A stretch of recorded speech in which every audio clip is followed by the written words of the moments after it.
The woman stepping off that train wasn't supposed to matter. I was going to give her money, send her back to Boston, and return to my dead wife's grave like I'd done every morning for 3 years. Instead, Grace Hartwell looked me in the eye and refused to leave. 6 weeks later, she'd saved my life with a bullet that changed everything. But that morning at the train station, I had no idea the stubborn woman with the battered suitcase would teach me that love doesn't end with death, it just makes room for something new. Let me start at the beginning. I'm standing on the porch rifle, gripped tight in both hands, blood seeping through my shirt from a shoulder wound I barely feel. Silas Blackwood tumbles from his black stallion 50 feet away, my bullet finding its mark through the chaos and gun smoke. 3 years after Eleanor died, I swore no woman would ever enter my life again. Then Grace Hartwell stepped off that afternoon train, and everything I believed came crashing down around me. But I'm getting ahead of myself. Let me take you back. Back to the morning when my carefully constructed wall of grief first showed its cracks. 10 weeks earlier, August 1875, Brennan Ranch, Montana Territory. The rooster crows at 5, same as always. I wake in the pre-dawn darkness, and for one blissful second, I forget. Then reality crashes back like a physical weight pressing down on my chest. Eleanor is dead. 3 years gone, but the wound under my ribs right where my heart should beat, it's still raw, still bleeding in ways no one can see. I turn my head on the pillow. The other side of the bed is empty cold, has been for 1,000 mornings now. But Eleanor's portrait still hangs on the wall across from me. Her dark eyes stare out from the ornate frame, that gentle smile I fell in love with, frozen in oil paint and canvas.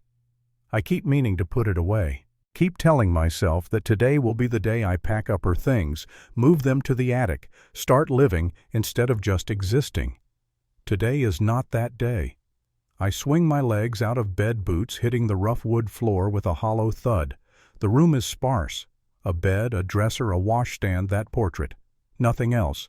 I stripped it bare after she died, couldn't bear to see her hairbrush on the dresser, her shawl draped over the chair, all the small, intimate pieces of a life that ended too soon. The house is quiet as I dress. Dark trousers, cotton shirt worn soft from years of washing, canvas vest. My fingers fumble with the buttons. They always do in these early hours when the loneliness sits heaviest. Outside, the Montana sky is just beginning to lighten that deep purple blue that comes before true dawn. The mountains are black silhouettes against it, massive and eternal, and utterly indifferent to human suffering. I splash cold water on my face from the basin, the shock of it bringing me fully awake. The man in the mirror above the washstand is 33 years old, but looks older. Weather-worn face lines around the eyes from squinting into sun and wind, dark hair touched with premature gray at the temples. My father's hair went gray young too. Stress and hard living, he'd said. I understand that now in ways I didn't when he was alive. Eleanor used to trace those gray streaks with her fingers, called them distinguished. Said they made me look like a rancher who'd earned his land through hard work instead of inheritance. She was always kind like that, finding the good in things and people in me, especially when I didn't deserve it. I shake off the memory and head downstairs. The main room of the house is large, open, with a stone fireplace dominating one wall. Kitchen area at one end, dining table in the middle, sitting area by the fire. All of it clean and orderly thanks to Mrs. Ada Price, my housekeeper. She's been with me 5 years now, since before Eleanor died, and she's the closest thing to family I have left. The coffee pot is already on the stove when I reach the kitchen. Mrs. Price must have come in through the back entrance, started it brewing before heading to the chicken coop for eggs. She does that most mornings, anticipating my needs before I'm fully conscious enough to know them myself. It's a kindness I've never properly thanked her for. I pour myself a cup, the bitter heat of it scalding my tongue, grounding me in the physical present. Through the window over the sink, I can see the ranch spreading out in the growing light. The barn solid and red-painted. The corrals where horses move like shadows. The bunkhouse where my crew sleeps. Beyond that, rolling grassland stretching toward the mountains, 500 acres of it good grazing land with reliable water from the creek that runs year-round through the eastern boundary. This is mine. I built it from almost nothing, starting with a small inheritance from my father and 7 years of backbreaking work. It should feel like an accomplishment. It should fill me with pride or satisfaction or something other than this hollow numbness that's become my constant companion. Work is my escape, has been since the day I buried Eleanor and our daughter under that lone pine on the hillside. I throw myself into it, dawn to long past dusk, until my body is so exhausted that sleep comes without dreams, without her face haunting me in the darkness. The back door creaks open, and Mrs. Price enters, basket of eggs on her arm. She's a sturdy woman in her early 50s, hair more gray than brown, now pulled back in a tight bun. Her face is weathered like mine, carved by frontier life into something harder than the soft society woman she might have been back east. But her eyes are kind, worry lines deep around them from years of caring about people who don't always take proper care of themselves. "Morning, Mr. Brennan," she says, setting the basket on the counter. "You're up early, even for you." "Couldn't sleep," I tell her, which is only partially true. I could have stayed in bed staring at the ceiling for another hour, but what would be the point? She starts cracking eggs into a bowl, movements efficient and practiced. "Sam Fletcher's been up since 4, saw lights in the barn, said one of the mares is close to foaling." I nod, filing that information away. Sam's my foreman, has been for 6 years. He knows horses better than most men know their own wives, if they're lucky enough to have wives, if they haven't driven them to early graves through stubbornness and blind optimism. "I'll check on her after breakfast," I say. "Mrs. Price doesn't respond, just keeps working on the eggs, but I can feel her disapproval like a physical presence in the room. She thinks I work too much, thinks I'm using labor as a shield against feeling anything real. She's probably right, but I'm not ready to stop. Don't know if I'll ever be ready. "You're wasting away," she says finally, not looking at me. "A man needs more than work to survive." "I'm surviving just fine." "Surviving isn't living, Mr. Brennan." I don't have an answer for that. What is there to say? That she's right? That I know I'm a ghost haunting my own life, going through motions without meaning? That some part of me died with Eleanor, and I don't know how to resurrect it? I drain my coffee instead, set the cup in the sink with more force than necessary. I'll be in the barn. Outside the air is cool and clean, carrying the scent of grass and horses and the distant pine forests that carpet the mountain slopes. The sun breaks over the eastern peaks as I cross the yard, painting the world in shades of gold and amber. It's beautiful. Montana mornings are always beautiful.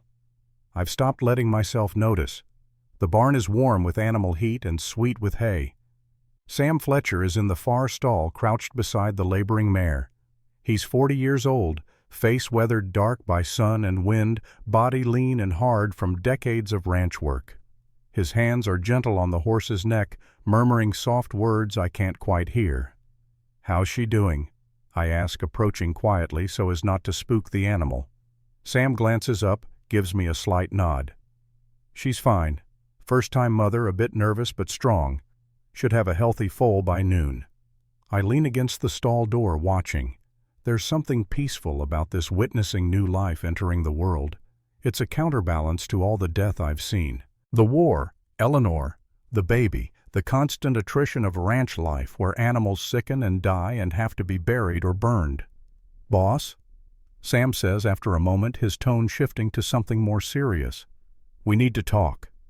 Those words send a cold finger of dread down my spine. In my experience, nothing good ever follows them. "About what?" He stands, brushing straw from his knees, and pulls an envelope from his vest pocket. The paper is expensive, cream-colored with flowing script across the front. My name, my address, a return address from Boston, Massachusetts. "This came yesterday evening after you'd gone to bed. I would have brought it to you then, but—" He trails off, looking uncomfortable. "I thought you might want to be rested before dealing with it." I take the envelope, a sense of foreboding settling in my gut.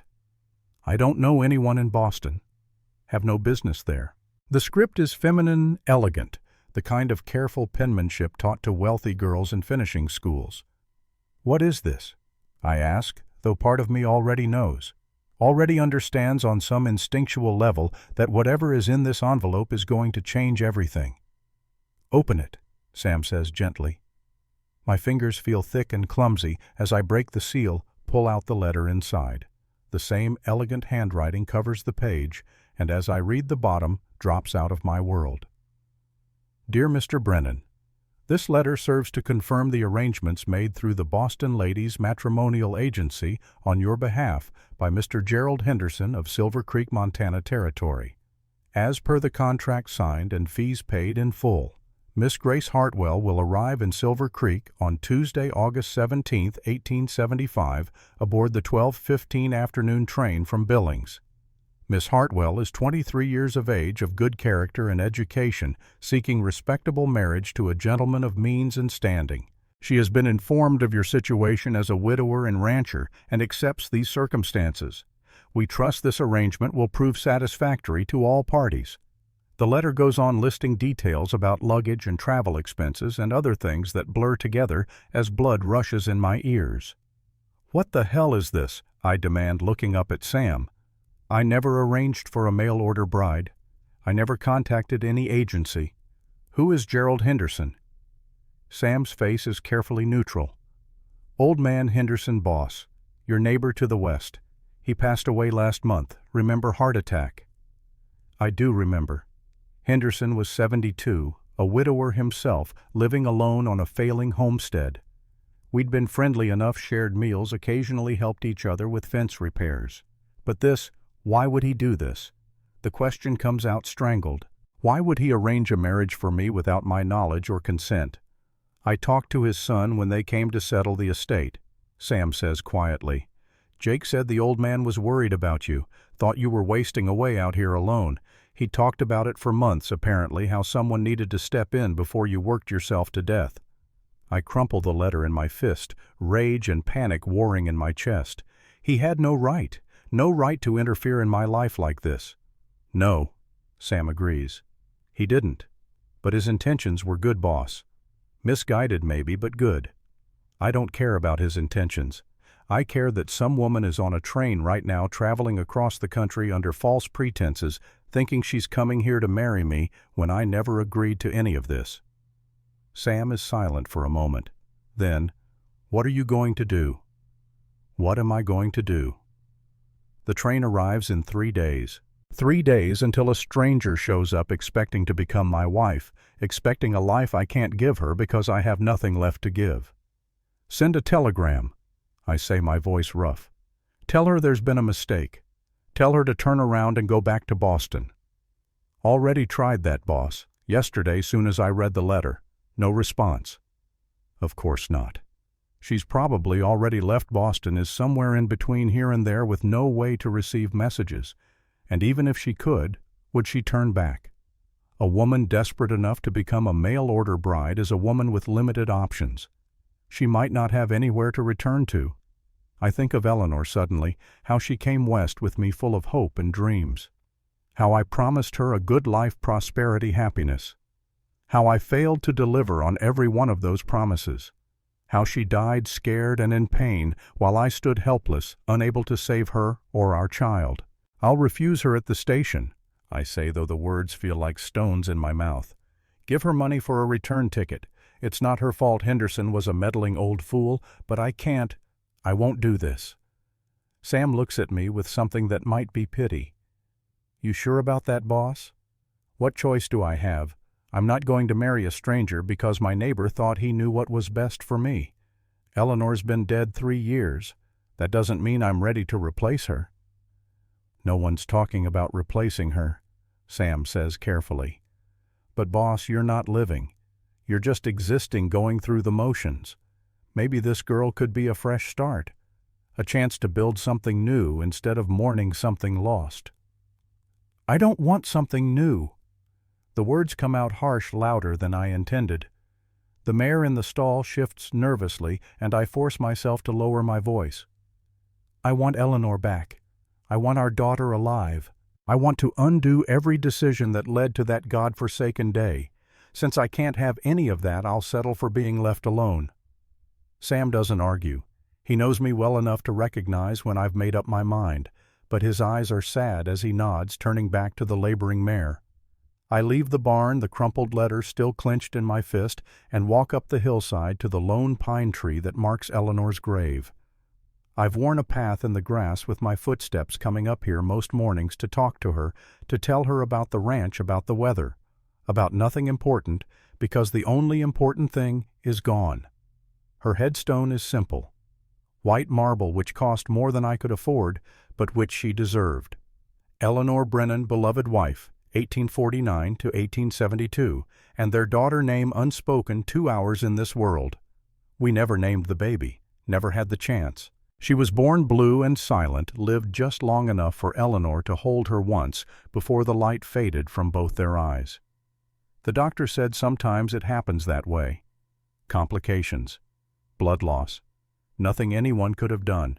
I've replayed that day 1,000 times in my head, looking for the moment where I could have changed things. If I'd insisted on a different doctor. If I'd taken her to the hospital in Billings instead of trusting the local physician. If I'd listened when she said she was scared that something felt wrong instead of dismissing her fears as normal pregnancy anxiety. If I hadn't pushed her to have a child in the first place. That's the guilt that eats at me in the darkest hours. Eleanor wasn't sure she wanted children. She'd seen too many women die in childbirth, had heard too many stories of complications and tragedy. But I'd wanted a legacy, wanted to build something that would outlast me. I'd convinced her, worn down her resistance with promises that she was strong, that she'd be fine, that I'd take care of her. I killed her, not with my hands, but with my arrogance and my need for something she wasn't ready to give. I'm keeping my word, Ellie. I tell the headstone kneeling in the grass beside it. No one else will ever take your place. I know you'd probably tell me to move on to find happiness again, but I can't. I don't deserve it. Not after what I did to you. The wind rustles through the pine branches above me, and I imagine it's her voice, gentle and forgiving. But Eleanor isn't here to forgive me. She's in the ground, her and our nameless daughter, and I'm left with the weight of my choices. I stay there until the sun is fully risen, until I hear Sam calling from the barn that the foal has been born, a healthy colt that needs to be checked and recorded. Work calling me back, as it always does. The next 2 days pass in a blur of labor and avoidance. I push myself harder than usual, checking fence lines in the far pastures, helping repair the roof on the equipment shed, breaking a new horse that doesn't really need breaking. Anything to keep my mind occupied, to avoid thinking about Tuesday and the train and the stranger who will step off it expecting a life I can't provide. Mrs. Price watches me with worried eyes, but doesn't comment. Sam tries to bring up the topic once, suggesting maybe I should at least meet the woman before sending her away, but I shut him down with a look. On Monday evening, I'm in my room attempting to write a speech. Some kind words to soften the blow of rejection. Miss Hartwell, I'm sorry you've traveled so far, but there's been a terrible mistake. Too formal. I never asked for a bride. Too harsh. My neighbor was a fool who didn't understand boundaries. Accurate, but not helpful. I crumple another piece of paper and throw it at the wall where it joins a small pile of other failed attempts. How do you politely tell someone their life has been disrupted for nothing? A knock on my door interrupts my frustration. Mr. Brennan, Mrs. Price's voice tentative. May I come in? It's late, Mrs. Price. I know, but I think we should talk. I almost refuse, but something in her tone stops me. Come in. She enters carrying a tray with tea and something that looks like her molasses cookies. Comfort food. The kind she used to make when Eleanor was feeling poorly. The thoughtfulness of it makes my throat tight. You don't have to do this tomorrow, she says, setting the tray on my dresser. Sending the girl away, I mean. You could at least give her a chance. A chance at what? I have nothing to offer her, Mrs. Price. I'm a broken man living in a half-empty house married to a ghost. What kind of life is that for anyone? A honest one, she says simply. You're not broken, Mr. Brennan. You're grieving. There's a difference. Is there? I gesture at Eleanor's portrait on the wall.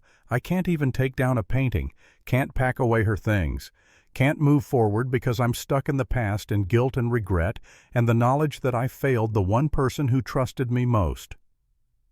Mrs. Price sits in the chair by the window, the one Eleanor used to sit in while reading.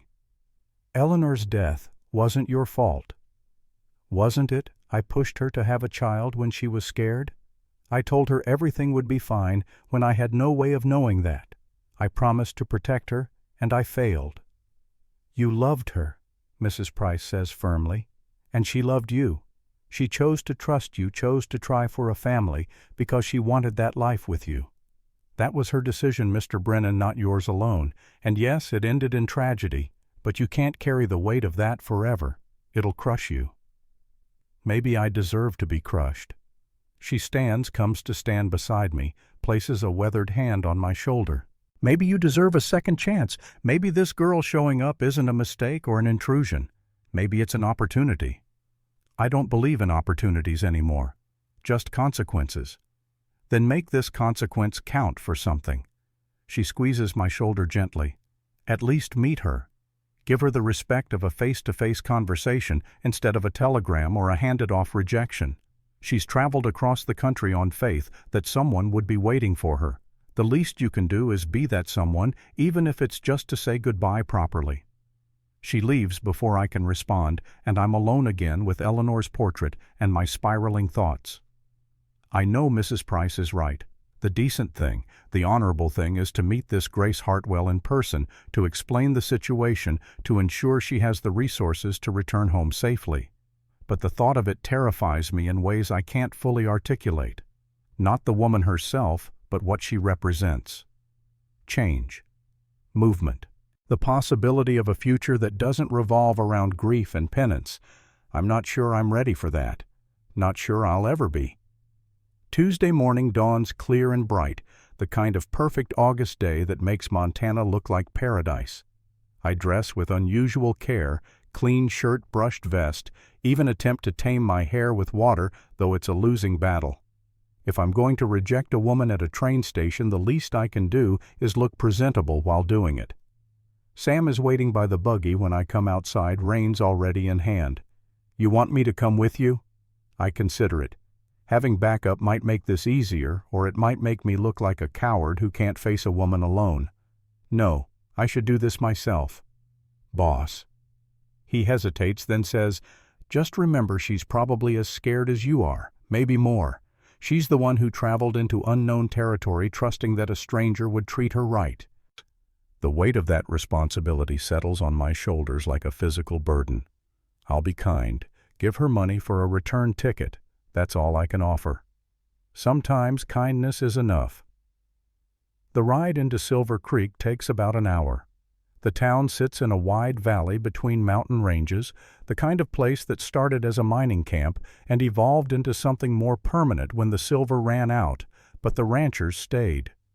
20 buildings line the main street. General store, saloon, hotel, bank, land office, church, with a white steeple pointing toward heaven like an accusatory finger. I tie the buggy outside the train depot, a small wooden structure with a covered platform. It's approaching noon, and the platform is busier than usual. Families waiting for arrivals, freight handlers ready to load outgoing goods, the usual collection of curious townsfolk who treat the train's arrival as entertainment. I stand apart from the crowd, hat pulled low, trying not to invite conversation. But of course people notice me. They always do. The young widower who withdrew from society after his wife died, who rebuffed every attempt at matchmaking or social inclusion. I'm the town's tragic figure, and they watch me with a mixture of pity and speculation. The train whistle sounds in the distance and my stomach clenches. This is it. In minutes, I'll meet the woman whose life Henderson disrupted, and I'll have to tell her it was all for nothing. The locomotive pulls into the station and a cloud of steam and smoke breaks squealing mechanical dragon come to rest. Passengers begin disembarking, and I scan them with growing dread. Which one is Grace Hartwell?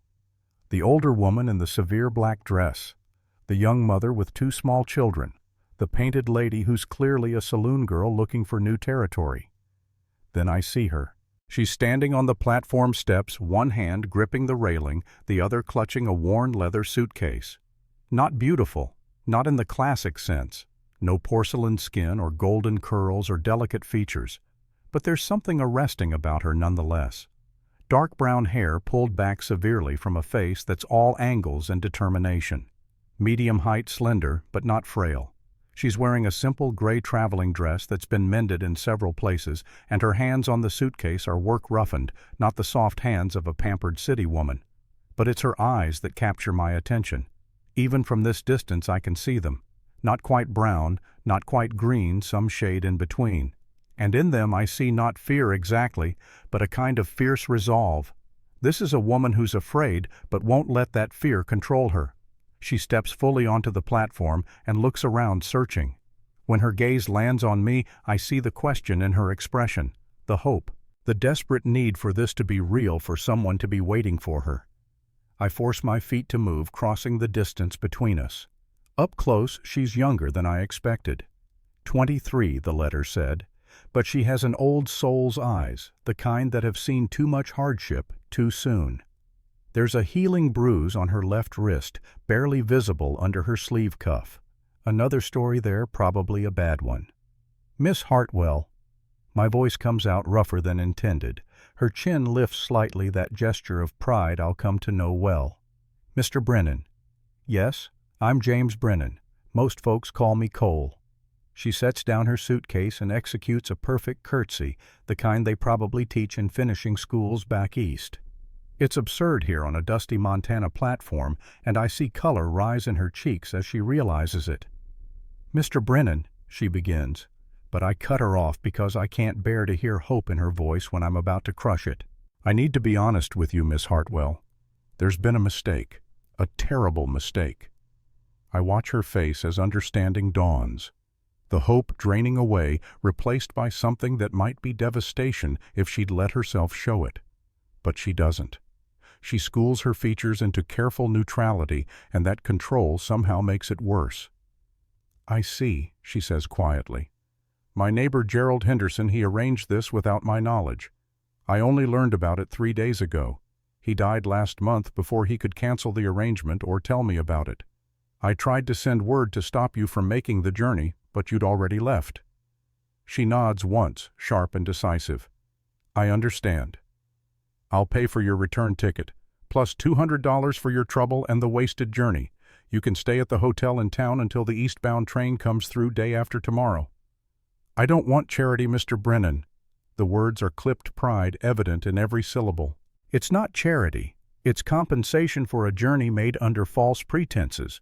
I'm not the man you were expecting, and this isn't the situation you signed on for. She looks past me at the town, at the mountains rising beyond it, and something complex moves across her face. Longing, maybe, or regret. When she speaks again, her voice is steady, but I can hear the cost of that steadiness. Mr. Brennan, I appreciate your honesty and your offer, but I cannot return to Boston. Cannot or will not. Both. She meets my eyes directly, and I see steel in her gaze. My father owes substantial debts. $5,000 to men who are not patient or kind. He arranged my passage through the matrimonial agency as payment toward those debts. If I return, he'll simply sell me again to whoever will pay. Or worse. The implications of that worse make my jaw clench. Surely there are other options. Family, friends? My mother is trapped in that house with him unable to leave. I have no other family. Friends. She laughs a brittle sound. Women in my position don't have friends, Mr. Brennan. We have people who pity us and people who use us, and sometimes those are the same people. I'm caught in a trap of my own making. I can't in good conscience send this woman back to a situation like that. But I also can't marry her, can't offer her the life she came here seeking. What do you propose then? She straightens shoulders back, and I realize she's been preparing this speech, probably planning it for days, in case of this exact scenario. I propose employment, Mr. Brennan. I can work. I'm educated, I can read and write and do figures. I can manage a household, cook, clean, mend. I learn quickly, and I'm not afraid of hard work. Give me a trial period, 2 weeks, room and board and a small wage. If I prove unsatisfactory, I'll leave without argument and find employment elsewhere. It's a reasonable request, more than reasonable actually, and Mrs. Price has been talking about needing help, her joints aching more than they used to. We could use an extra pair of hands around the ranch. But something about this feels dangerous. Not the woman herself, but the proximity, the daily contact. The risk that she might start to matter, that I might start to care, that the carefully constructed walls I've built around my heart might develop cracks. Before I can respond, Mrs. Price's voice comes from behind me. I didn't even notice her approaching. "We do need kitchen help," she says, addressing me but looking at Grace with frank assessment. "And I'm getting too old for all the housework myself. An extra pair of hands would be most welcome." I turned to find Mrs. Price with Sam Fletcher beside her. They must have followed me into town, concerned about how this would play out. Or maybe just wanting to see the woman who'd traveled so far on false promises. "Mrs. Price," I start, but she cuts me off with a look. "2 weeks' trial is more than fair, Mr. Brennan. Give the girl a chance to prove herself." Grace is looking at me with something like hope rekindling in her eyes, and I feel the trap closing around me. How can I say no without looking like a heartless bastard? How can I turn her away when she's asking not for marriage, but for simple dignity through honest work? "Fine," I hear myself say. 2 weeks, trial basis, room and board and $10 in wages. But Miss Hartwell, I want to be absolutely clear. This is employment, not courtship. I'm not looking for a wife. I'm not capable of being a husband to anyone. Do you understand? Perfectly, Mr. Brennan. She extends her hand like a man sealing a business deal. Thank you for this opportunity. Her grip is firm when I shake her hand, and I notice calluses on her palm. This is not a woman afraid of work. Maybe that should comfort me, but instead it makes me wonder what kind of life she's led that's roughened her hands and put that old soul weariness in her young eyes. "I'll get your trunk from the freight car." Sam says always practical. "Mrs. Price can ride with Miss Hartwell in the buggy, boss, and I'll follow with her things in the wagon." The arrangement made, we proceed in a kind of awkward silence. I help Grace into the buggy, her hand light on my arm, and I try not to notice the way she smells faintly of rose water under the dust of travel. Try not to see Eleanor in her, even though they're nothing alike. Eleanor was soft and gentle. This woman is all sharp edges and contained fire. Mrs. Price climbs up beside her and immediately begins a stream of talk that's probably meant to ease tension, but only makes me more aware of how bizarre this situation is.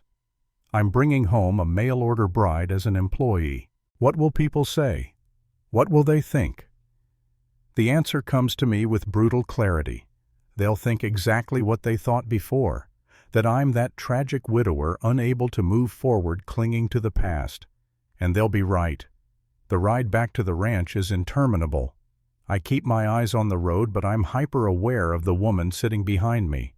Every shift of her weight, every soft comment to Mrs. Price. She's taking in the landscape. I realize, seeing Montana for the first time. Seeing what might have been her home if circumstances were different. "It's beautiful," she says at one point, voice soft with something like wonder. "I've never seen mountains like these." "They're called the Rockies," Mrs. Price tells her. "More beautiful in some ways than the Alps, or so I'm told by those who've seen both. I've only seen pictures and books. The reality is so much more overwhelming." I supply without thinking. I was going to say magnificent. We crest the final rise and the ranch spreads out below us in the afternoon light. The house and barn, the corrals and outbuildings, the creek silver bright as it cuts through the pasture.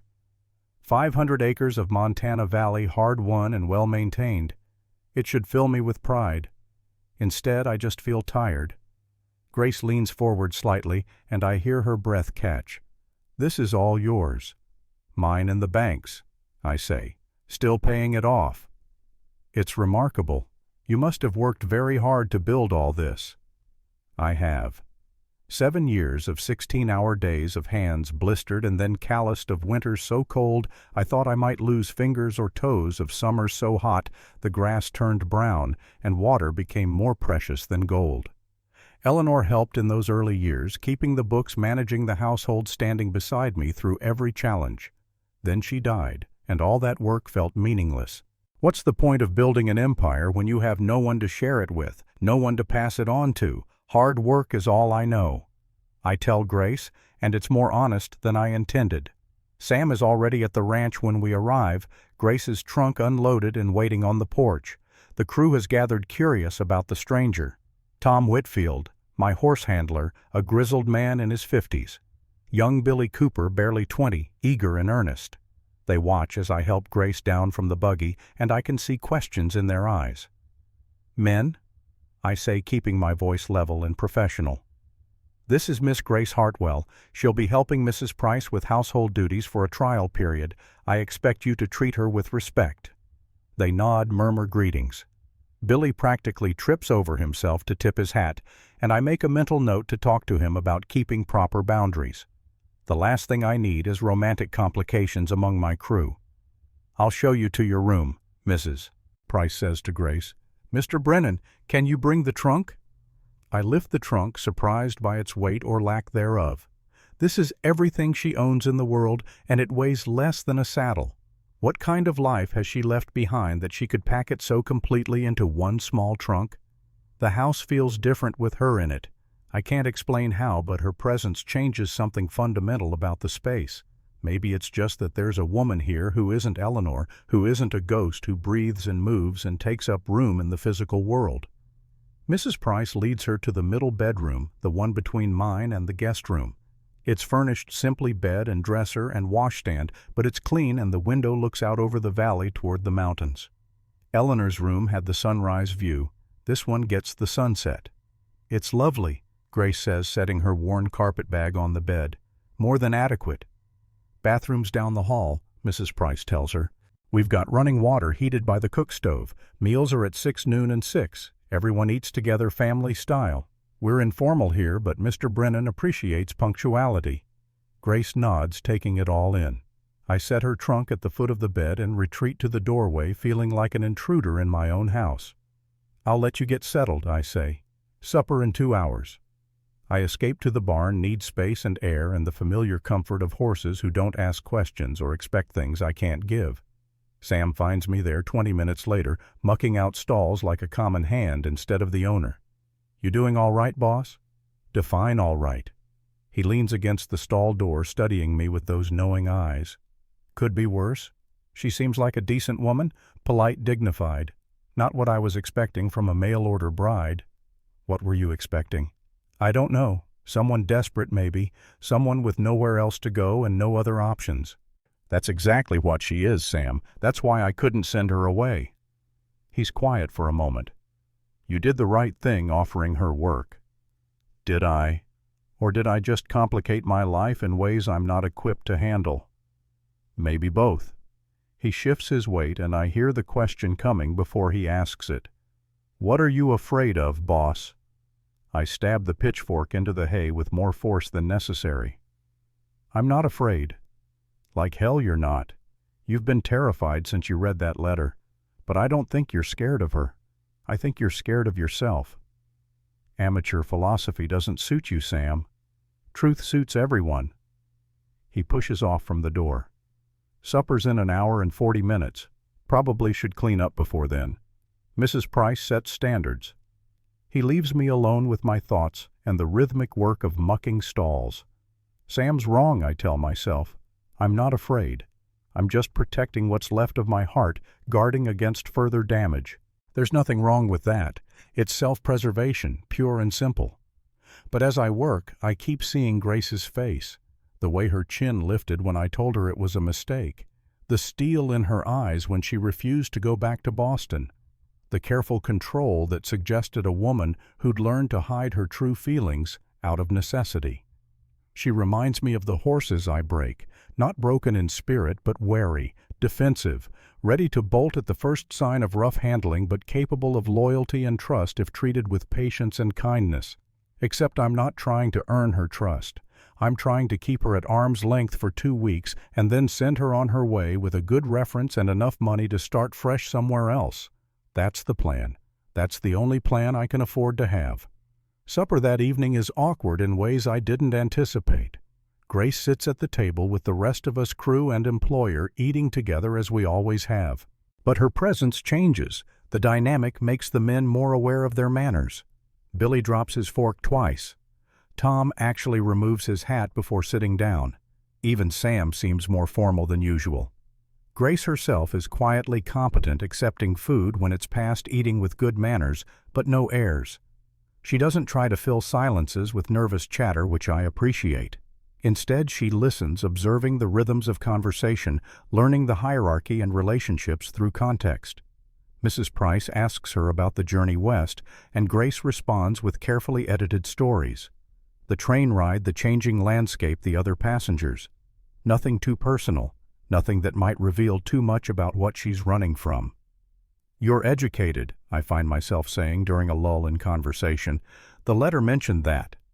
"Yes, Mr. Brennan. I had tutors growing up. Mathematics, literature, history, some French and Latin.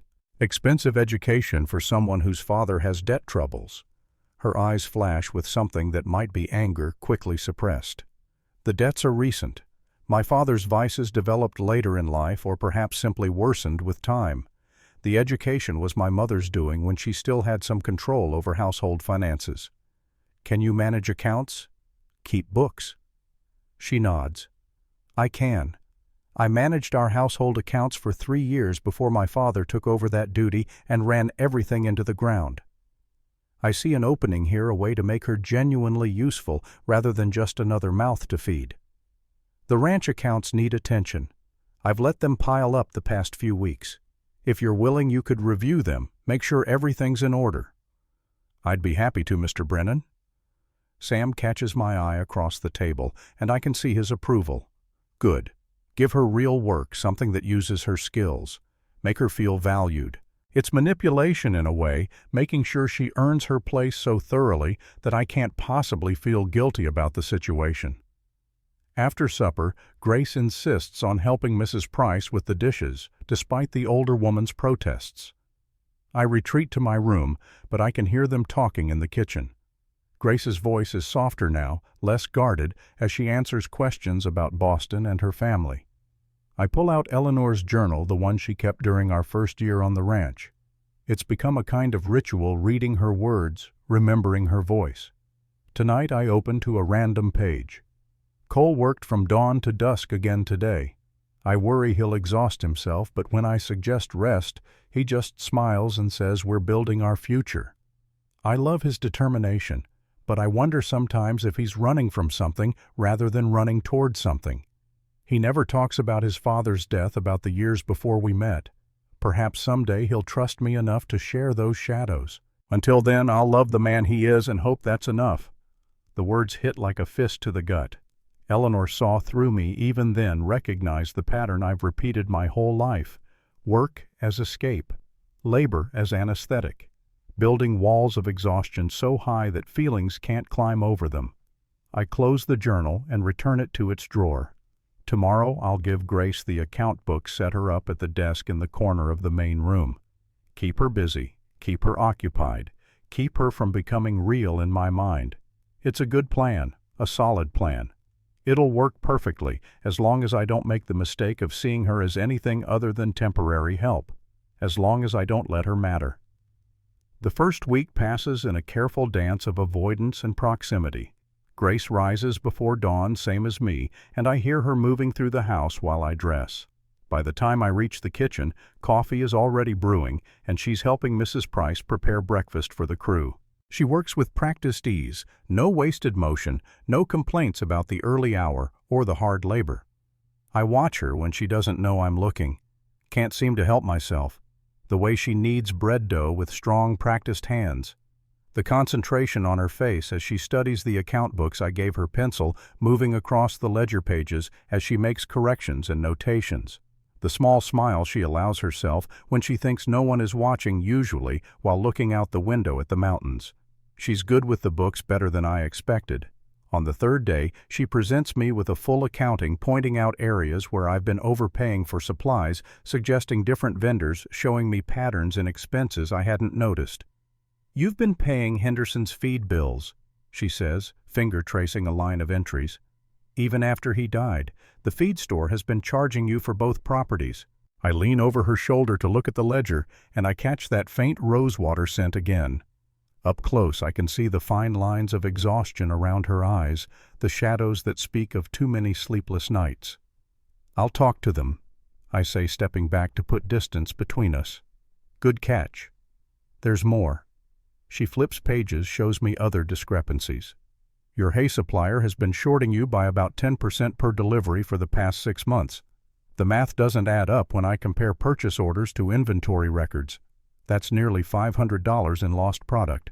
I feel anger rising not at Grace for pointing it out, but at my own negligence. I've been so lost in grief and guilt that I've let my business fall into disarray. "I'll handle it," I tell her, perhaps more sharply than intended. She doesn't flinch, just nods and returns her attention to the books. "Of course, Mr. Brennan.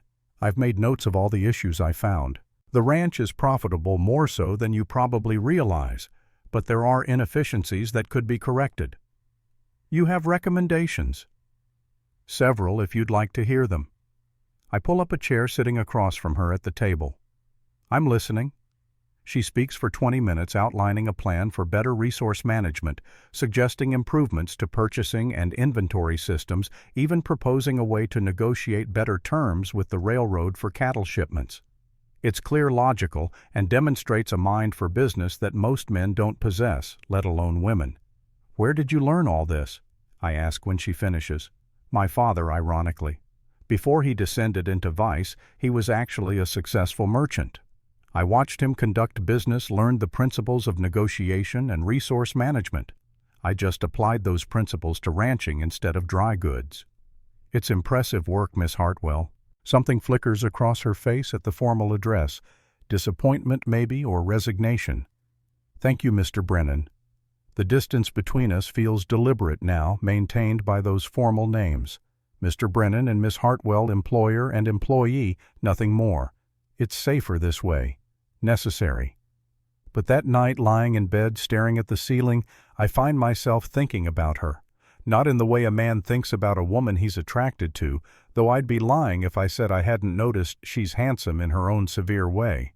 No, I'm thinking about the person underneath the careful control. The woman who left everything behind on the faith that someone would be waiting for her.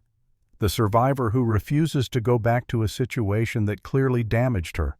She reminds me of the horses I gentle, not broken but wary, ready to trust if given reason, but equally ready to defend herself if threatened. I shouldn't care about any of that. In 9 more days, her trial period will be over, and she'll move on to whatever comes next. I'll give her a good reference, a generous wage, and wish her well. That's all there is to it. Except I'm starting to realize that might not be all there is to it. On the 8th day, everything changes. It happens in the morning when the sun is just clearing the eastern peaks. I'm in the barn checking on the new colt when I hear Billy scream. Not a shout or a yell, but a genuine scream of pain and terror that makes my blood run cold.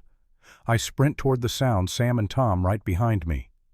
We find Billy in the breaking corral, pinned under a horse that's gone wild with panic. The animal is rearing and bucking, hooves coming down dangerously close to Billy's head. The boy's leg is bent at a wrong angle, blood seeping through his torn pants. "Get a rope!" I shout at Tom, already moving toward the corral fence. "Sam, we need to calm that horse before it kills him." But before either of them can move, Grace is there. She must have heard the scream from the house, must have run full speed across the yard.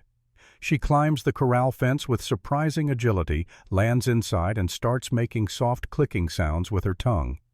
"Miss Hartwell, get out of there." I order, but she ignores me completely. She approaches the panicked horse with steady, fearless steps, hands out, voice low and soothing. "Easy, boy. Easy now. Nobody's going to hurt you. You're all right. You're safe." The horse's ears flick toward her voice. It stops bucking, though it's still dancing nervously, still too close to Billy's unprotected head. "That's it," Grace murmurs, closer now. "Good boy. Such a good, brave boy. You didn't mean to hurt anyone. You were just scared. I understand being scared." She's within touching distance now, and I'm holding my breath, certain the horse will spook and trample her. But instead it lowers its head, lets her stroke its neck. Within seconds, she has hold of the trailing reins, is leading it away from Billy with calm authority. "Someone get him out," she says, still focused on the horse. Carefully, his leg is broken. Sam and I vault the fence, lifting Billy as gently as we can. The boy is white with pain teeth gritted, but he doesn't cry out. We carry him toward the house while Tom takes the horse from Grace, leading it to a separate pen. Grace follows us inside, immediately taking charge in a way that's both surprising and natural. Lay him on the table. Mrs. Price, I need clean watercloth for bandages and whiskey. Mr. Brennan, I need 2 straight pieces of wood about this long. She holds her hands apart, indicating length. And rope or leather strips to tie the splint. You know how to set a broken leg? I ask, already moving toward the supply room. I've done it before. My mother taught me. She had to tend many injuries over the years. There's a story there, and not a good one. Those bruises on her wrist make more sense now, but I don't have time to think about it. I gather what she needs and return to find Grace examining Billy's leg with gentle but thorough hands. Clean break, she says. Compound but not severe. Billy, this is going to hurt badly. Do you want the whiskey first? The boy shakes his head. Just do it, Miss Hartwell. Get it over with. You're braver than most men I've known. She positions herself at his foot, hands gripping his boot. Mr. Brennan, hold his shoulders. Don't let him move when I pull. I do as instructed, bracing Billy from behind. Grace counts to 3, and then pulls with strength I didn't know she possessed. Billy screams, the sound cutting through me, but she doesn't stop or hesitate. There's a sickening grinding sound as the bone realigns, and then it's done. Grace works quickly, cleaning the wound, applying the splint, binding it tight with strips of cloth. Her hands are steady throughout, no tremor or uncertainty. This is not her first time dealing with serious injury. When she's finished, she sits back, wiping blood from her hands. He needs a real doctor to check my work, but this should hold. Keep him still for at least 6 weeks. The bone will heal if he doesn't put weight on it too soon. Billy has passed out, whether from pain or shock, I can't tell. We carry him to his bunk in the crew quarters, settle him as comfortably as possible. Mrs. Price stays with him while I walk Grace back to the main house. That was remarkable, I tell her. Most people would have panicked. Panic serves no purpose in an emergency. Action does. Where did you really learn to do that? The truth, not the edited version. She's quiet for a long moment, and I think she won't answer. Then, my father had a temper when he drank. My mother bore the brunt of it, but sometimes his rages extended to me or the household staff. Someone had to know how to set bones and stitch wounds when the doctor's visits would raise too many questions. The casual way she says it, as if it's normal, as if violence at home is just something everyone deals with, makes my hands curl into fists. Your father did that to you. Not often. Mostly it was my mother he hurt. I learned to stay out of his way, to be quiet and invisible. But sometimes invisibility isn't enough. I think of Eleanor, how she died, and I'm suddenly violently grateful that I never raised a hand to her in anger. That whatever my failings as a husband, at least, I never did that. I'm sorry. I say inadequate words for unspeakable things. Don't be. I survived. That's more than many can say. She looks toward the mountains, that longing expression on her face again. Out here I can breathe without wondering if the next breath will trigger rage. That's worth everything I left behind. We stand in silence for a moment, and something shifts between us. Not attraction exactly, though I'm aware of her in ways I've been trying to ignore. It's more like recognition. 2 people who've survived different traumas, who carry different scars, acknowledging that survival in each other. Thank you, I say finally, for Billy. He could have died if you hadn't acted so quickly. You're welcome, Mr. Brennan. Cole, I hear myself say. You can call me Cole. We've gone past formality now, I think. A small smile touches her lips, the first genuine one I've seen. It transforms her face, makes her almost beautiful. Then you should call me Grace. Grace. The name feels strange on my tongue, intimate in a way I'm not ready for but can't seem to avoid. That evening the crew gathers to check on Billy, who's awake and making brave jokes about his clumsiness. They're treating Grace differently now, I notice, with respect that borders on reverence. She saved one of their own, proved herself in the way that matters most out here, through action, not words. Sam pulls me aside while Grace is helping Mrs. Price clean up after supper. That woman's something special, boss. She's more than capable, I allow. She's more than competent. She's brave, smart, and skilled in ways most city women aren't. You could do a lot worse. I'm not looking to do anything, Sam. Her trial period ends in 10 days. And then what? You send her away because you're too scared to admit you're starting to care. I don't care. I can't afford to care.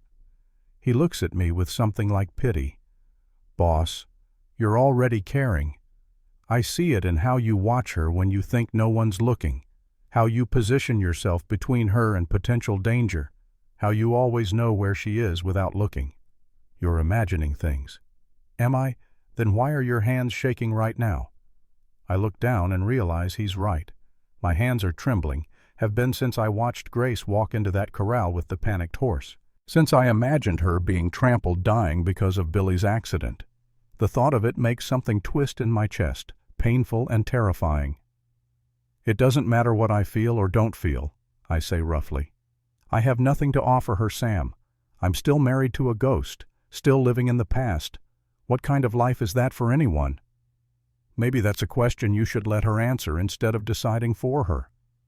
He walks away before I can respond, leaving me standing alone in the gathering darkness, wrestling with truths I'm not ready to face. That night I can't sleep.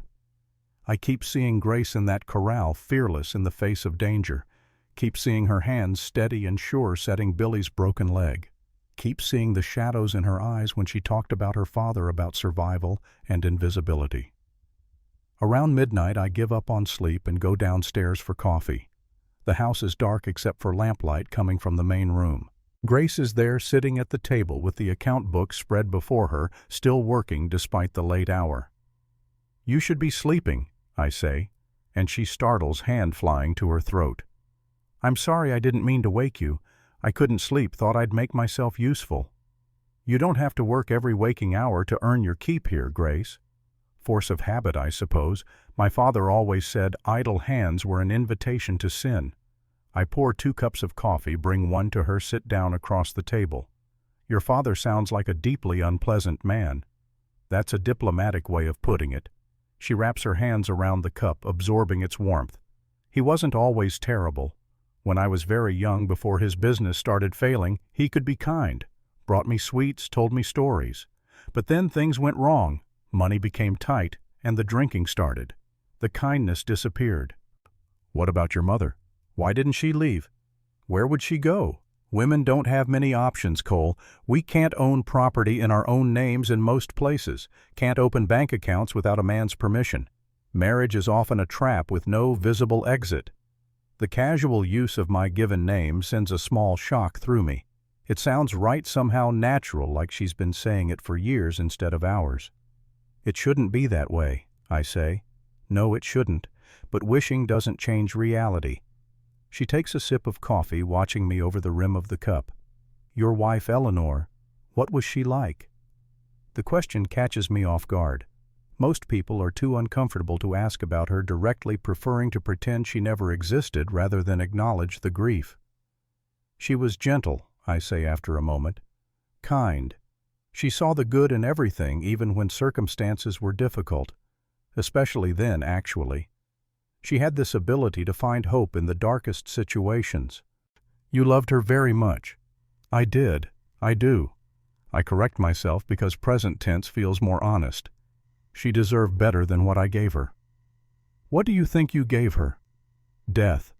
I gave her death and took everything else away. Grace sets down her cup, reaches across the table, and places her hand over mine. The touch is light, tentative, but it burns like a brand. Tell me what happened, if you want to. I should pull away, should maintain the distance that's kept me safe for 3 years. But her hand is warm and real, and somehow, against all logic, I find myself talking. She was scared of childbirth. She'd seen too many women die that way, heard too many stories. When she got pregnant, she was terrified. But I told her she was strong, that she'd be fine, that women had babies every day, and most of them survived. I convinced her to trust me. And she did trust you. Yes. right up until the moment she died. The labor went on for 18 hours. The doctor kept saying it was normal that first babies take time. But I could see she was getting weaker, see the blood, see the fear in her eyes. By the time he realized something was wrong, it was too late. She hemorrhaged. The baby was breech already dead when they finally pulled her out. Eleanor lasted another hour. My voice breaks on the last word, and I'm horrified to feel tears burning my eyes. I haven't cried since the day I buried them, haven't allowed myself that release. She asked me to forgive her. I continue, voice rough. Can you imagine she was dying because of my stubbornness, because I'd pushed her into something she wasn't ready for, and she was asking me to forgive her for failing to give me a child? What did you say? I told her there was nothing to forgive, that I loved her, that everything would be all right. I laugh bitterly. I was lying, of course. Nothing was all right. Nothing has been all right since. Grace's grip on my hand tightens. You couldn't have known what would happen, Cole. Medicine is imprecise. Sometimes things go wrong despite everyone's best efforts. But I should have listened to her fears instead of dismissing them. Should have taken her to the hospital in Billings instead of relying on the local doctor. Should have done something different, anything different that might have changed the outcome. Or it might have ended the same way. You can't know, and torturing yourself with what-ifs won't bring her back. I know that. But knowing doesn't make the guilt go away. She's quiet for a long time, just sitting there holding my hand while I struggle to regain control of emotions I've kept locked away for 3 years. When she finally speaks, her voice is soft but firm. Guilt is heavy, Cole. It'll crush you if you let it. I know because I've carried my own share. Guilt about not protecting my mother better, about escaping when she couldn't, about being relieved to be away from that house even though it meant abandoning her. That's different. Is it? We both blame ourselves for things outside our control. We both torture ourselves with alternative realities that never existed and never could exist. The only difference is the specific circumstances. I look at her, then really look at her. In the lamplight, her features are softer, more vulnerable than they appear in daylight. Those hazel eyes hold understanding that goes beyond sympathy, wisdom earned through suffering. How do you let go of it? I ask. The guilt, the regret, all of it. I don't know that you do let go completely, but maybe you learn to carry it differently. Maybe you honor the dead by living instead of dying alongside them. The words hit something deep inside me, a truth I've been avoiding. Eleanor wouldn't want this. She'd hate seeing me like this, hollow and half alive, going through motions without meaning. She'd want me to heal, to find happiness again, to build a life that honors her memory rather than enshrining it in grief. You're wiser than you have any right to be at 23, I tell Grace. Suffering ages you in ways that have nothing to do with years. We sit there in the quiet darkness, hands still touching across the table, and something passes between us. Not attraction exactly, though I'm aware of that too. Now aware of how the lamplight catches the curve of her neck, the fullness of her lips. It's more like connection, recognition. Two wounded people finding unexpected understanding in each other. I should let go of her hand. Should stand up, say good night, retreat to the safety of my room and the familiar company of my ghosts. But I don't. I sit there like a fool holding the hand of a woman I barely know, feeling something I haven't felt in 3 years. Hope. Faint and fragile and terrifying, but hope nonetheless. The next morning brings trouble in a form I should have anticipated, but didn't. I'm in the corral with Tom checking on the horse that threw Billy when a rider approaches from the west. Even from a distance I recognize him.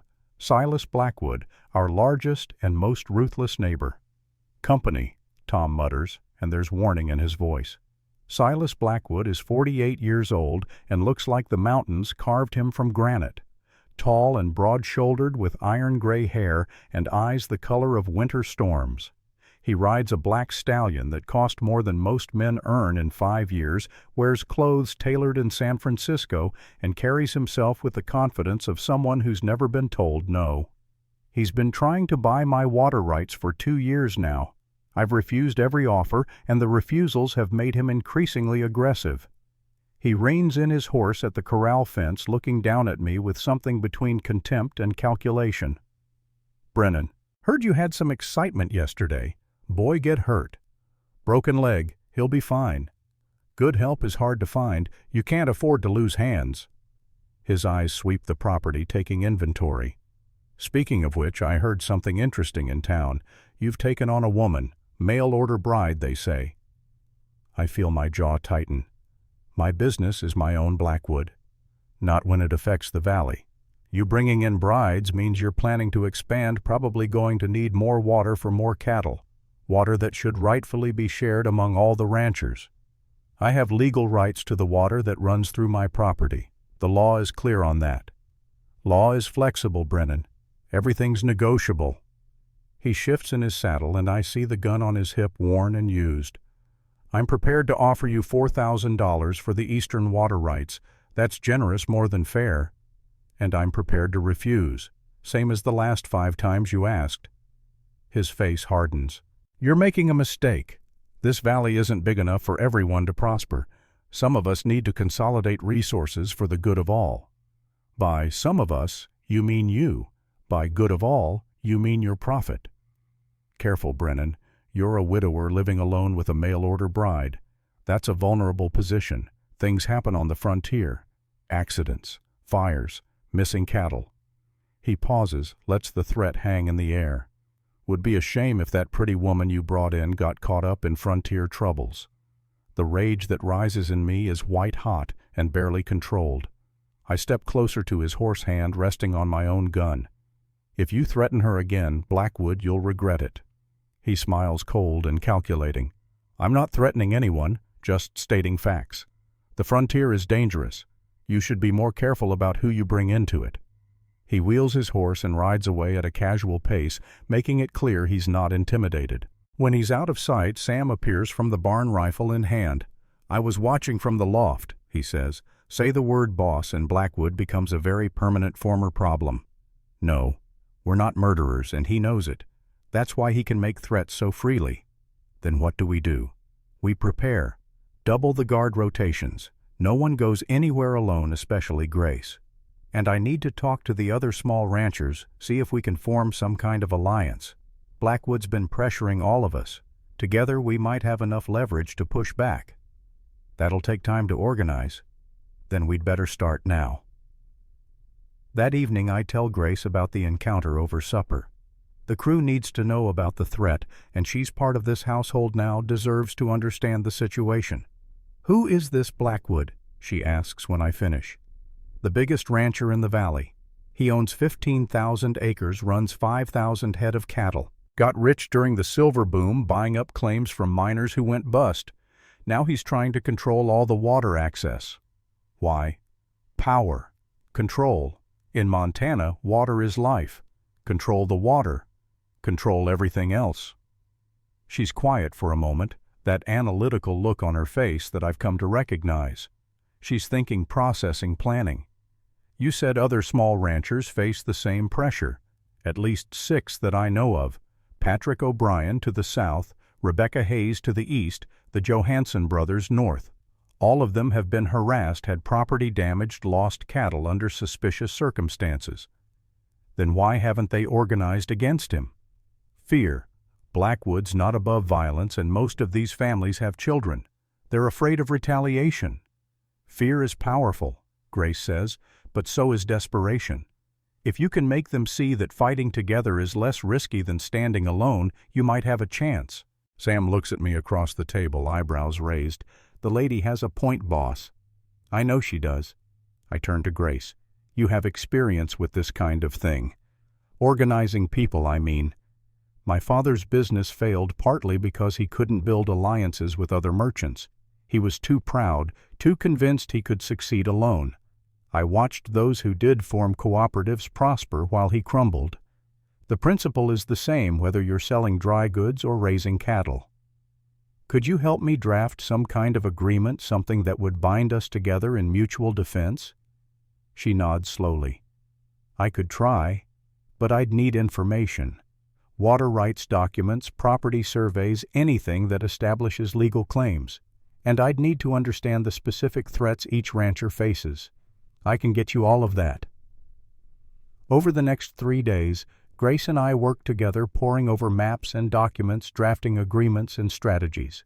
We fall into an easy rhythm, her analytical mind complementing my practical knowledge of ranching and the valley's politics.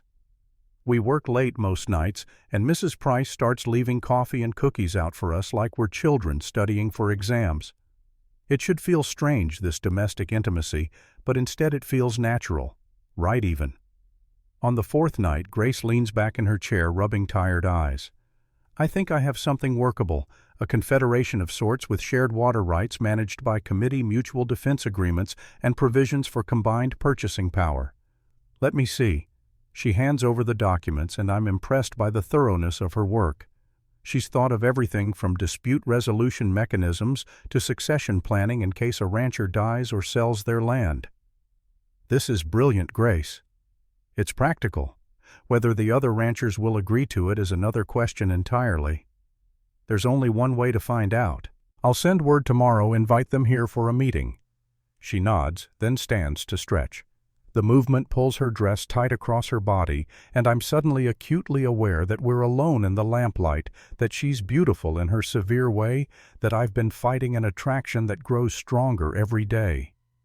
Grace, I say, and my voice comes out rougher than intended. She turns, and something in my expression must alert her because her own face changes, softens, opens. Cole, I should say good night, should send her to bed and retreat to my own room, but instead I stand close the distance between us, and before I can think better of it, I reach out and tuck a strand of hair that's escaped her severe bun behind her ear. Thank you, I say, for all of this, for being here, for helping. You're welcome. We're standing too close now, close enough that I can see the flecks of green in her hazel eyes, close enough to feel the warmth radiating from her body. My hand is still near her face, and without conscious decision, I let my thumb trace the line of her jaw. She draws in a sharp breath but doesn't pull away. Instead, she leans into the touch just slightly, and that small movement nearly undoes me. I'm going to kiss her. I know it with absolute certainty. I'm going to kiss this woman I barely know, this stranger who's worked her way past my defenses in less than 2 weeks, and it's going to change everything. But before I can close the final distance, there's a shout from outside. Sam's voice urgent and alarmed. Boss, fire! The O'Brien place is burning! Grace and I spring apart the moment shattered. I grab my hat and gun belt, already moving toward the door. Stay here, I tell her. Keep the doors locked. Don't let anyone in except me or Sam. Cole, be careful. I look back at her, see fear in her eyes. Not for herself, but for me. Something in my chest tightens painfully. I will. I promise. Then I'm out the door and running toward the barn where Sam already has horses saddled. The eastern sky is lit with an unnatural orange glow, and I know without doubt that this is Blackwood's work. His answer to my refusal, his warning about what happens to those who don't cooperate. And as we ride hard toward the burning ranch, I realize something that terrifies me more than any threat Blackwood could make. I'm falling in love with Grace Hartwell. The ride to the O'Brien Ranch takes 20 minutes at full gallop, and with every stride I'm thinking about Grace, about how close I came to kissing her, about the fear in her eyes when she told me to be careful, about how wrong Sam was when he said I was already caring, because what I feel goes far beyond simple caring. The orange glow grows brighter as we approach, and then we crest the ridge, and I see it. O'Brien's barn is fully engulfed, flames reaching 50 feet into the night sky. Silhouettes move frantically in the firelight, bucket brigades working desperately to save what they can. But it's clear the barn is lost. The only question now is whether the fire will spread to the house, to the other outbuildings, to the dry grass that could carry flames across the entire valley. Sam and I dismount at a run, joining the line of men passing buckets from the well. Patrick O'Brien is there with his 3 sons, all of them covered in soot and ash, faces grim with exhaustion and rage. The heat is intense, stealing the breath from my lungs. But we keep working, keep passing buckets, keep fighting even though the barn is beyond saving. It takes 3 hours to contain the blaze to ensure the sparks don't ignite the other buildings. By the time the sun rises, all that remains of O'Brien's barn is a smoking ruin of collapsed timbers and ash. His winter hay stores are gone along with most of his equipment and tack. Thousands of dollars in losses, and I know O'Brien can't afford it. Patrick sits on the ground near his house, head in his hands, while his youngest son, a boy of maybe 10 named Liam, stands beside him with a hand on his father's shoulder. The other 2 sons are checking the livestock, making sure none of the animals were injured by flying sparks. I approach Patrick slowly, giving him space to collect himself. "Did you see who did this?" He looks up, and his eyes are red from smoke and unshed tears. "2 riders. I got a look at them before they lit the rags. Blackwood's men, I'm sure of it. They didn't even try to hide what they were doing. We need to report this to the sheriff." Patrick laughs bitterly. The sheriff who takes Blackwood's money, the one who somehow never manages to investigate any of the accidents that happen to ranchers who won't sell. That sheriff. He's right, of course. Sheriff Taylor has been in Blackwood's pocket for years. Filing a report will accomplish nothing except putting a target on Patrick's back for being a troublemaker. "Then we handle it ourselves," I say. "That's why I was going to invite you to my ranch this week, to talk about forming an alliance, pooling resources, standing together against Blackwood." "An alliance?" Patrick's voice is flat, defeated. "Cole, I appreciate the thought, but look around. My barn is gone. My hay is gone. Winter's coming, and I have no feed stores and no money to replace them. I'm done. Finished. I'll sell to Blackwood if he'll still have me take whatever he offers, and count myself lucky to escape with my family intact. You can't mean that. I have 3 boys, Cole, 3 sons who depend on me. I won't let my pride get them killed." He stands brushing ash from his pants.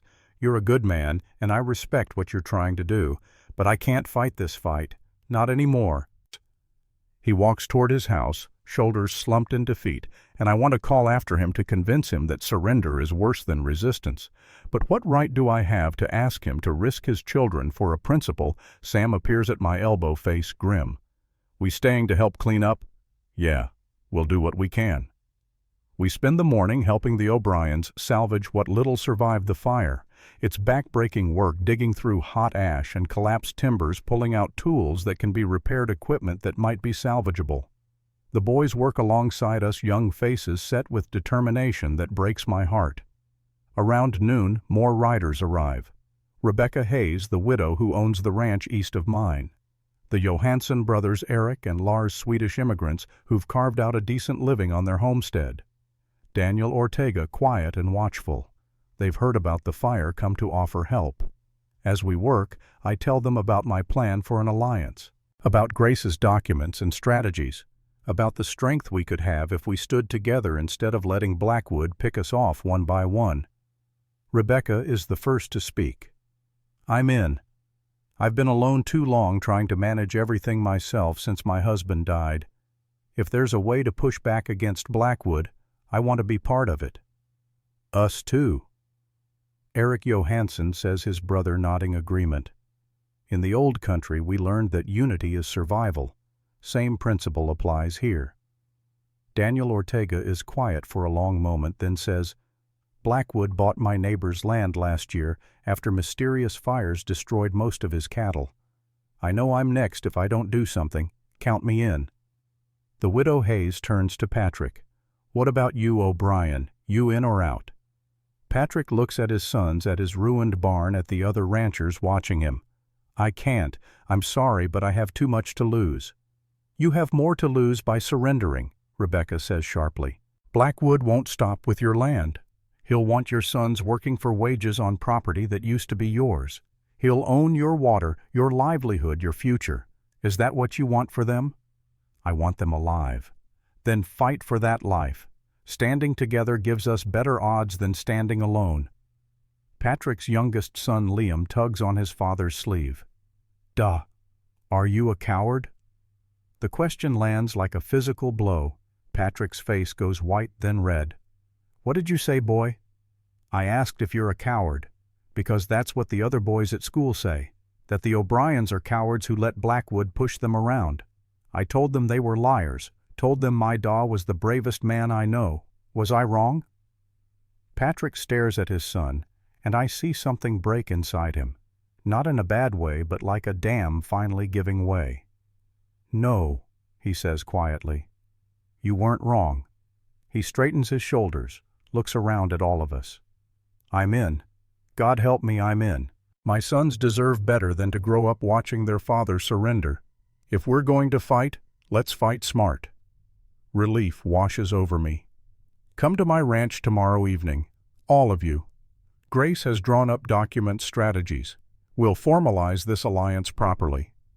As the others nod agreement, I feel something shift. This is real now.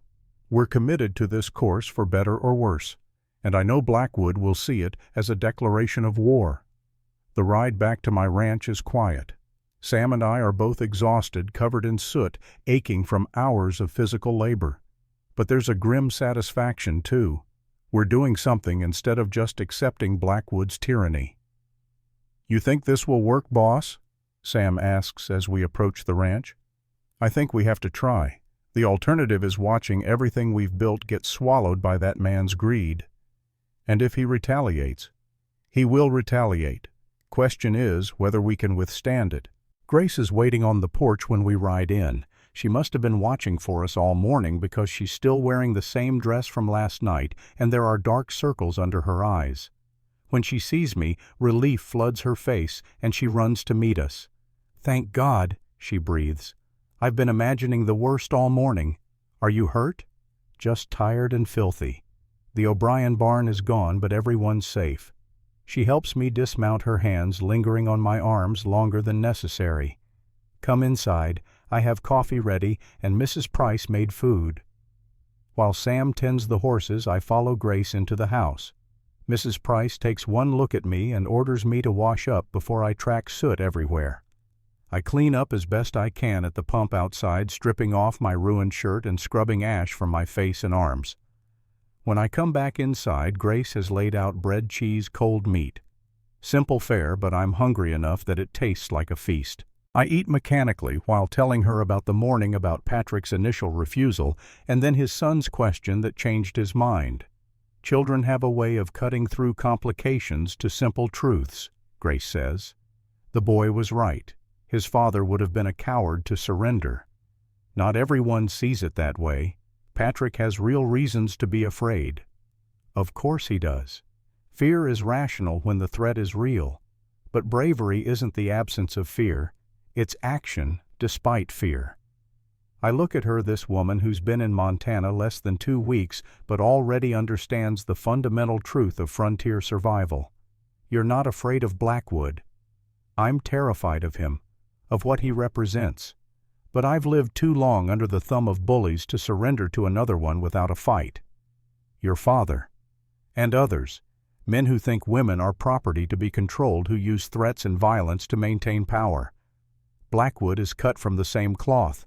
Different circumstances, same rotten character underneath. I reach across the table, take her hand. Her fingers are small in mine, but strong, calloused from work. "I need you to understand something, Grace. This situation is going to get dangerous. Blackwood doesn't make idle threats. If you want to leave, go to town where you'd be safer, I'll understand." "No." "Grace." "No, Cole. I'm not leaving. This is my home too now. These people, this valley, they matter to me. You matter to me." Her voice drops on the last words and she won't meet my eyes. "I'm not going anywhere." The emotion that surges through me is so intense it's almost painful. I want to pull her into my arms, want to kiss her the way I almost did last night, want to tell her that she matters to me too, more than she should after such a short time. But Sam walks in before I can act on any of those impulses, and the moment passes. We spend the afternoon preparing for the next evening's meeting, and I try to ignore how right it feels to work alongside Grace, how naturally we complement each other, how easy it would be to imagine doing this for the rest of my life. That night I can't sleep again. I keep seeing the O'Brien barn burning, keep imagining Grace caught in a similar fire, keep thinking about Blackwood's threat and how vulnerable we all are. Around 2 in the morning I give up and go downstairs. Grace is there again, as I somehow knew she would be. But she's not working this time. She's sitting by the window looking out at the darkness, and there are tears on her face. Grace? I approach carefully, not wanting to startle her. What's wrong? She wipes at her eyes quickly, trying to hide the evidence, but it's too late. I'm sorry. I shouldn't be up. I'll go back to bed. Don't. I sit beside her, and after a moment's hesitation I put my arm around her shoulders. She stiffens briefly, then relaxes against me with a shuddering sigh. Tell me what's wrong. I saw that boy today. Liam O'Brien. The way he looked at his father, the faith in his eyes that his da would do the right thing. And I kept thinking about my own father, about how I used to look at him like that when I was small, before everything went wrong. You can't blame yourself for your father's failures. I don't, but I blame myself for leaving my mother there with him, for escaping when she couldn't, for being so relieved to be gone that I didn't even look back. You had to save yourself, Grace. You can't rescue someone who won't be rescued. Can't I? Or did I just not try hard enough? I tighten my arm around her. Listen to me. You survived. That's not selfishness, it's strength. And maybe someday when you're established here, when you have the resources and stability, you can help your mother. But you can't help anyone if you're trapped in the same prison. She turns to look at me, and in the moonlight her face is luminous, vulnerable in a way I've never seen. You really believe that? I do. You're one of the strongest people I've ever met. The way you handled Billy's injury, the way you faced down that panicked horse, the way you're standing up to help fight Blackwood, even though you've only been here 2 weeks. That's not the behavior of someone weak or selfish. Then why do I feel like a coward? Because you're human. Because guilt is a heavy burden no matter how irrational. Because caring about people means worrying about whether you've done enough for them. We sit in silence for a while, my arm around her shoulders, her head resting against my chest. I can feel her heartbeat, rapid at first, then gradually slowing as she calms. This intimacy terrifies me and thrills me in equal measure. Cole? Her voice is soft, almost hesitant. Yeah. Last night, before Sam interrupted. Were you going to kiss me? The question hangs in the air between us, heavy with possibility and danger. I could lie, could laugh it off, could maintain the fiction that I see her only as an employee. But I'm tired of lying, especially to myself. Yes, I say, I was going to kiss you. I wanted to kiss you. Wanted to past tense. Want to, present tense. Want to right now, actually. She pulls back enough to look at me, and there's no mistaking the desire in her eyes.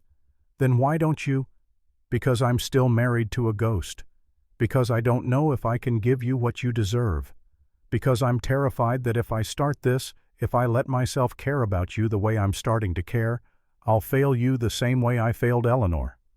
I'm not Eleanor. I know that. Do you? Because sometimes I think you're looking at me and seeing her. Seeing another woman, you'll be responsible for another person you could fail. Her perception cuts straight through to the truth I've been avoiding. Maybe you're right. Maybe I am doing that. I don't need you to protect me from life, Cole. I need you to live it with me. There's a difference. I don't know if I remember how to do that. Then we'll figure it out together. She reaches up, cups my face with her hand. I'm not asking for promises or guarantees. I'm just asking for honesty, for you to stop pushing me away because you're afraid. I am afraid. Terrified, actually. Good. So am I. But I'm tired of letting fear make my decisions. Aren't you? And with that simple question, something in me breaks. Or maybe it's something that finally heals. Either way, I stop fighting, stop resisting, stop pretending I don't want what I so clearly want. I lean down and kiss her. It's gentle at first, tentative, a question more than a demand. But when she responds, when her lips part under mine and her arms come up to wrap around my neck, gentleness transforms into something more urgent, more desperate. 3 years of loneliness and longing pour into that kiss, and I can feel her matching it with her own need, her own hunger for connection. When we finally break apart, we're both breathing hard. Her eyes are dark with desire, her lips swollen from kissing. She's beautiful like this, unguarded and wanting, and I can't believe I ever thought her plain. Cole, she whispers, and my name on her lips is the sweetest sound I've ever heard. I love you. I say the words tumbling out before I can stop them. I don't know when it happened, don't know how, but I love you, Grace, and it scares the hell out of me. Tears spill down her cheeks, but she's smiling. I love you too. I think I have since you gave me a chance when you could have sent me away. Since you valued my mind as much as my labor. Since you looked at me like I was a person worth knowing instead of just a problem to be solved. I pull her close again, and we sit there holding each other as the night deepens around us. It should feel wrong, this new love growing in the soil of old grief. But instead, it feels like redemption, like possibility, like life asserting itself against the tyranny of death. What happens now? Grace asks eventually. Now we face whatever comes together, starting with tomorrow's meeting. And after that? After that we fight, we build, we survive, and maybe if we're lucky we find a way to be happy. That sounds like a good plan. We stay there until dawn begins to lighten the sky, talking about everything and nothing. About her childhood before it turned dark, about my years building the ranch, about dreams for the future that seem almost possible now. When Mrs. Price comes down to start breakfast, she finds us still sitting together, and the knowing smile on her face says she's not surprised at all. The day passes in a blur of preparation. Sam and the crew set up the barn for the meeting, arranging hay bales as seating, clearing space for the maps and documents Grace has prepared. She works with focused intensity, making sure everything is perfect, and I find myself stopping just to watch her, marveling that this brilliant, fierce woman somehow ended up in my life. By evening, everyone has arrived. Patrick O'Brien with his 3 sons, Rebecca Hayes looking practical and determined, the Johansson brothers taciturn as always, Daniel Ortega watchful and quiet. They gather in the barn, and I see them taking each other's measure, sizing up these people they'll be trusting their lives to. I stand at the front, Grace beside me, and begin. Thank you all for coming. You know why we're here. Blackwood's been terrorizing this valley for years, picking us off one by one. Separately, we're vulnerable. Together, we're strong. Grace has drafted an agreement that I think addresses everyone's concerns while creating real protection. I step back and let Grace take over. She's nervous. I can see it in the tension of her shoulders, but her voice is steady as she explains the alliance structure. Shared water rights managed by committee, mutual defense agreements, combined purchasing power for supplies, provisions for helping members who suffer losses like Patrick's barn. The ranchers listen intently, asking questions, raising concerns. Grace handles each one with patience and logic, showing them how the alliance benefits everyone, how it protects, without restricting individual autonomy. What about enforcement? Rebecca asks. If one of us is attacked and calls for help, what guarantee do we have that the others will actually come? Honor, Patrick says before Grace can answer. We give our word and we keep it. That's all the guarantee we need out here. And if someone breaks their word, then they're expelled from the alliance and face Blackwood alone. I say, the threat of isolation is the enforcement mechanism. They talk for another hour, debating details, suggesting modifications. Grace takes notes, incorporating the best ideas into the agreement. By the time we're finished, we have a document that everyone can support. So, I say finally, who's in? Rebecca raises her hand first. I'm in. The Johansson brothers exchange a look. Then Eric says, we're in. Daniel nods. I'm in. Patrick stands, looks at his sons, then at the rest of us. We're in. All of us. We shake hands all around, seal the agreement with our word. It's not much, just a few ranchers with limited resources standing against a man with money and power and no scruples. But it's something. It's hope. As the others prepare to leave Charlotte, Warren arrives in a wagon. She's the schoolteacher in Silver Creek, a woman in her 60s with sharp eyes and a sharper mind. She's also one of the few people in town brave enough to openly oppose Blackwood. I heard about your meeting. she says, climbing down from the wagon. Figured you could use some support from town. We appreciate it, Miss Warren, but this could be dangerous. I'm 63 years old, Mr. Brennan. I've survived cholera Indian raids and 3 husbands. I'm not afraid of Silas Blackwood. She pulls a notebook from her bag. I'm here to document everything. Witnesses matter. When this goes to court, and it will eventually, you'll need testimony from someone with credibility. You think it'll go to court? I think Blackwood will overreach eventually. Men like him always do. And when he does, having documentation will make the difference between justice and just another frontier tragedy. Over the next 3 days, we prepare for retaliation. Sam organizes guard rotations. We move the horses to pastures closer to the house. Grace helps Mrs. Price stockpile supplies in case we're trapped inside for extended periods.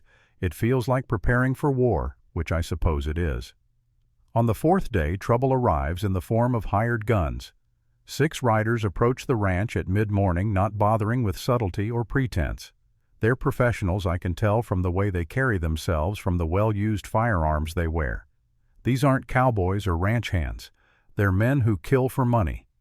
I meet them at the property line with Sam, Tom, and Billy, who's hobbling on his healing leg, but insisted on being present. We're all armed, and the message is clear: you're not welcome here. The lead rider is a tall man with a scar bisecting his left eyebrow. You Cole Brennan? I am. Got a message from Mr. Blackwood. He's heard about your little alliance. Says to tell you it won't end well. Says you should disband it before people get hurt.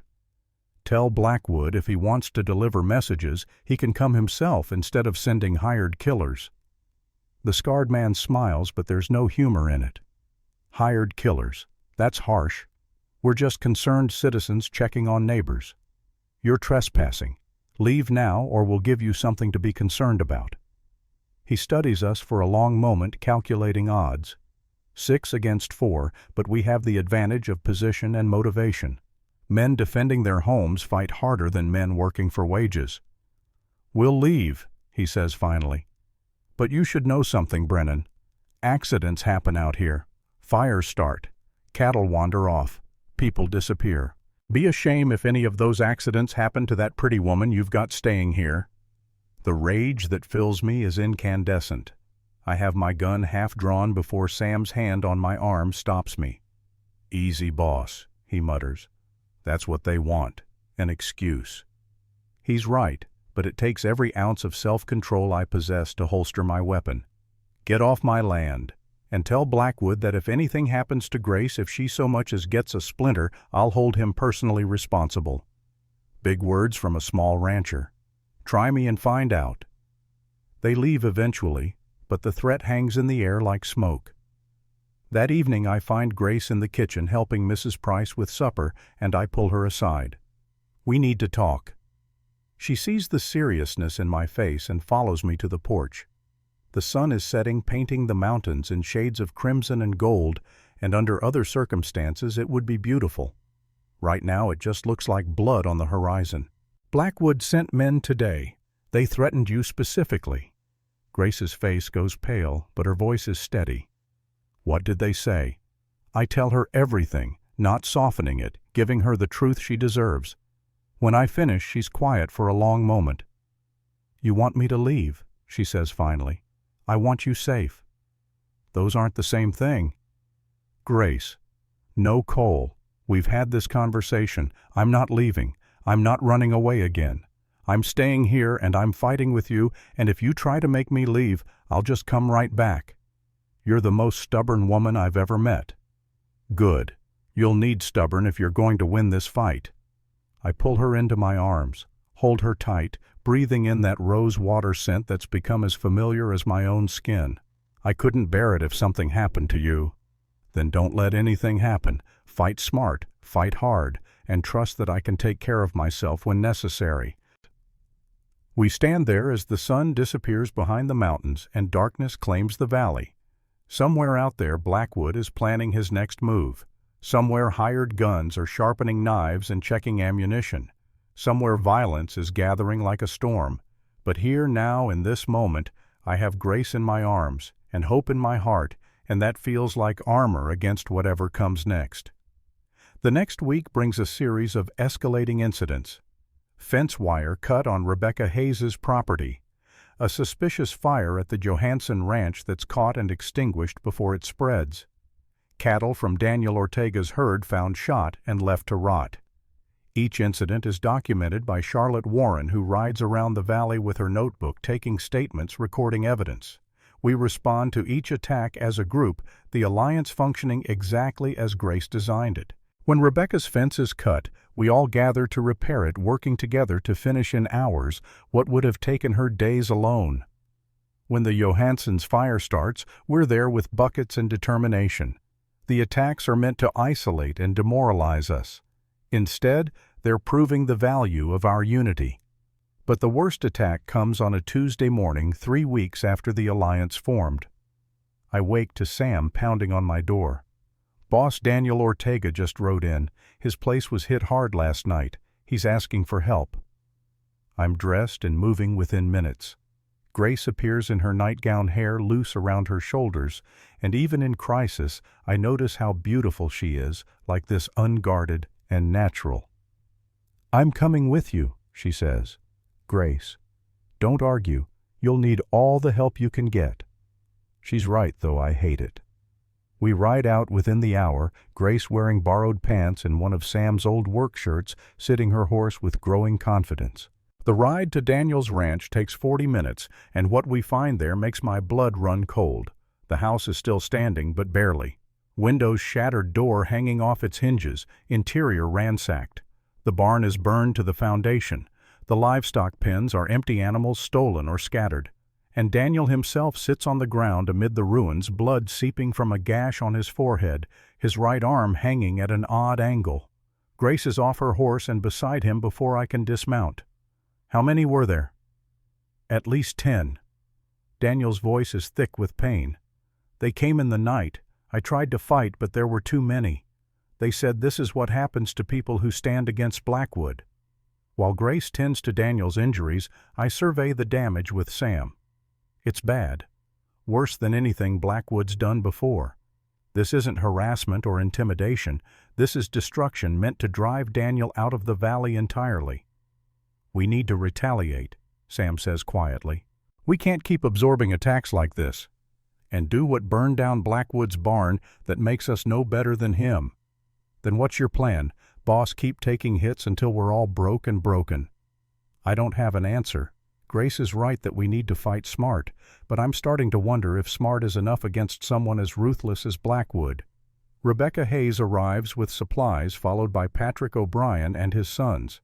The Johanssons come last, bringing tools and timber to begin repairs. We work through the day and into the evening, and by nightfall we've cleared the worst of the damage and secured the house enough to keep out wind and rain. Daniel can't stay here alone, not with his injuries. We load him and what's left of his possessions into a wagon and bring him back to my ranch. Mrs. Price sets him up in the guest room, fussing over him like a mother hen, while Grace changes his bandages with practiced efficiency. That night the core group gathers in my kitchen. Patrick, Rebecca, Eric Johansson, and me. We've hit a crisis point, and we all know it. "We need to strike back," Patrick says, voicing what Sam suggested earlier. "Show Blackwood we're not defenseless." "Strike back how?" Rebecca asks. "We're ranchers, not fighters. We go after him directly, we'll lose. Then we hit him where it hurts. His money." Grace speaks from the doorway where she's been listening.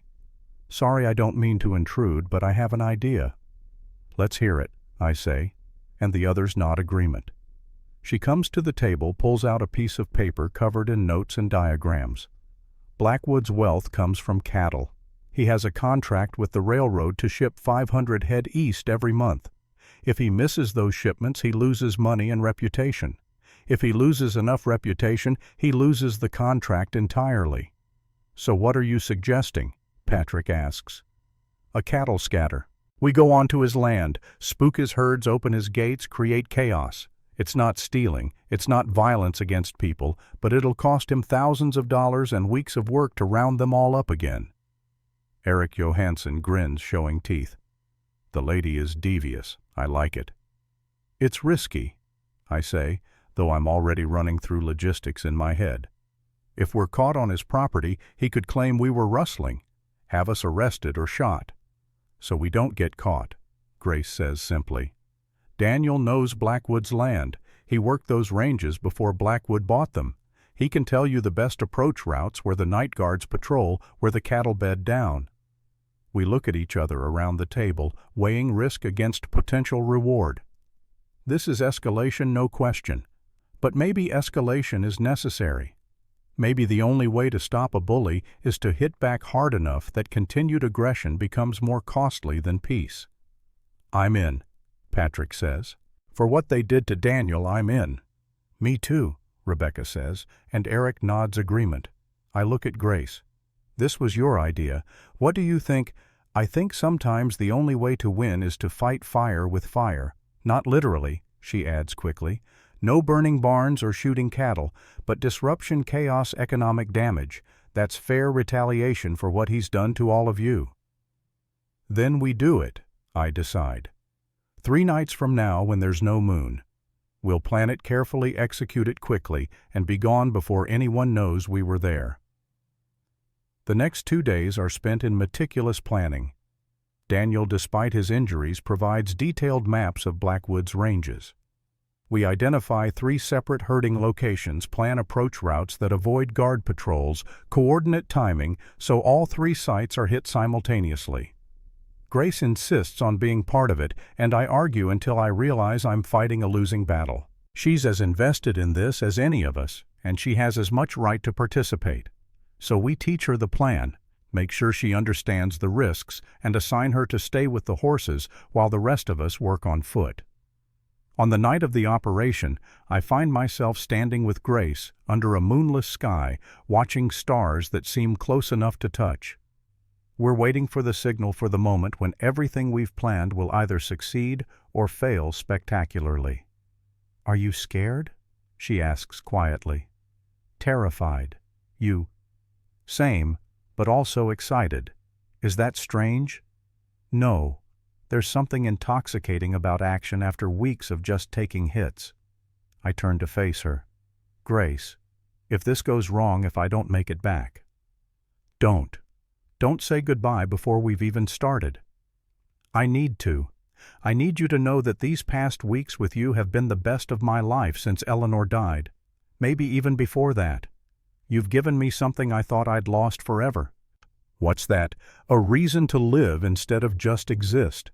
She pulls me down and kisses me, fierce and desperate and full of all the things we don't have time to say. When we break apart, she whispers, "Come back to me, Cole Brennan. That's an order." Yes, ma'am. Then Sam's signal whistle sounds, and it's time to move.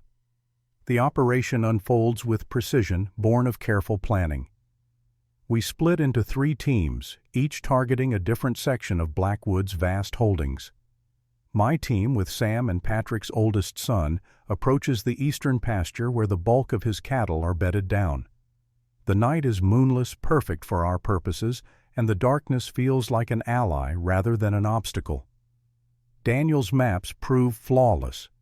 We navigate around the guard patrol exactly where he predicted, moving through draws and gullies that keep us invisible.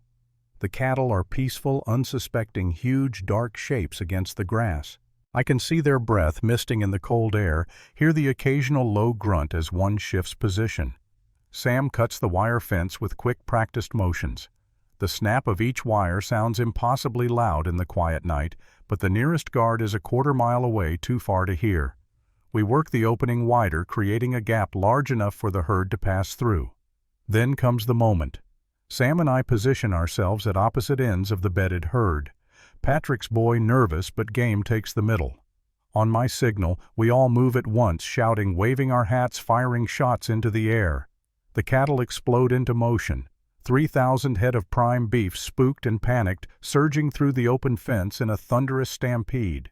The ground shakes under their hooves. Dust rises in choking clouds. Within minutes, they're scattered across miles of open range, running in every direction, some heading for neighboring properties, others disappearing into the darkness of the vast Montana wilderness. We retreat as quickly as we came, fading back into the darkness, before the guards can respond to the chaos. The other teams report similar success. Rebecca's group scattered the northern herd. Eric and Lars hit the western pastures. By dawn, Blackwood's cattle will be spread across half of Montana territory, and it'll take him weeks to recover them all. We regroup at the designated meeting point, a small canyon 3 miles from Blackwood's land. Grace is there with the horses, and when she sees me, she runs forward and crashes into my arms. "Thank God," she whispers against my chest. "I was terrified the whole time." "We're fine. Everyone's fine." I hold her tight, breathing in her scent, feeling the rapid beat of her heart against mine. It's done. We retreat as quickly as we came, fading back into the darkness before the guards can respond to the chaos. The other teams report similar success. Rebecca's group scattered the northern herd. Eric and Lars hit the western pastures. By dawn, Blackwood's cattle will be spread across half of Montana territory, and it'll take him weeks to recover them all. We regroup at the designated meeting point, a small canyon 3 miles from Blackwood's land. Grace is there with the horses, and when she sees me, she runs forward and crashes into my arms. "Thank God," she whispers against my chest. "I was terrified the whole time." We're fine. Everyone's fine. I hold her tight, breathing in her scent, feeling the rapid beat of her heart against mine. It's done. And now we wait. Blackwood will retaliate, but we'll be ready.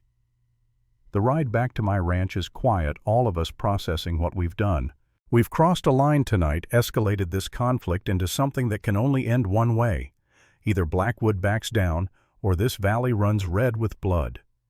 Dawn is breaking as we reach home. Mrs. Price has coffee ready, bless her, and we gather in the kitchen to debrief. Everyone's exhausted but exhilarated. We hit Blackwood where it hurts, proved we're not helpless victims waiting to be picked off. "How long before he responds?" Patrick asks. "A day, maybe 2, I say. He'll need time to assess the damage, gather his forces. When he comes, he'll come hard." Grace sets down her coffee cup with a sharp clink. Then we prepare. We have 48 hours to turn this ranch into a fortress. The next 2 days pass in a blur of frantic preparation.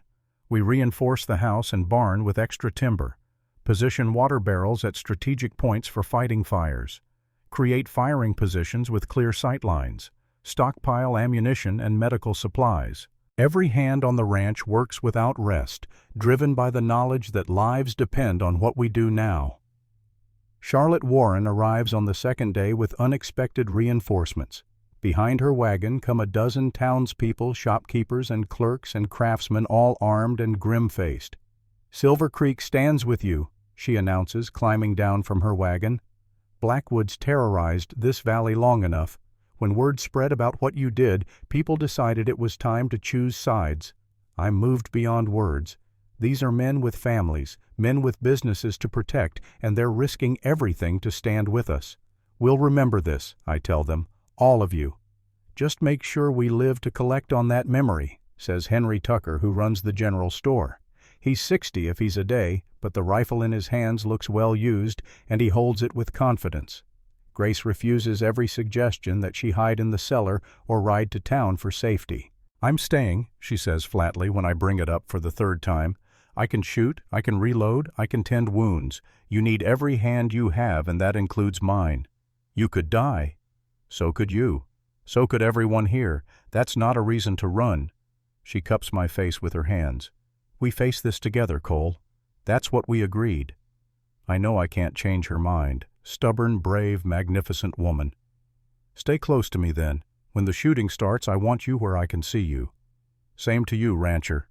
The warning comes just before dawn on the 3rd day. One of our sentries rides in hard, his horse lathered and blowing. They're coming. At least 30 riders, maybe more. Blackwood's leading them himself. They'll be here within the hour. We take our positions. The house becomes our stronghold, windows barricaded with furniture rifles positioned for maximum coverage. The barn serves as secondary defense with Sam and half the crew positioned there. Patrick O'Brien was supposed to be with us, but he never arrived last night as planned. I try not to let that worry me, try to focus on what we can control.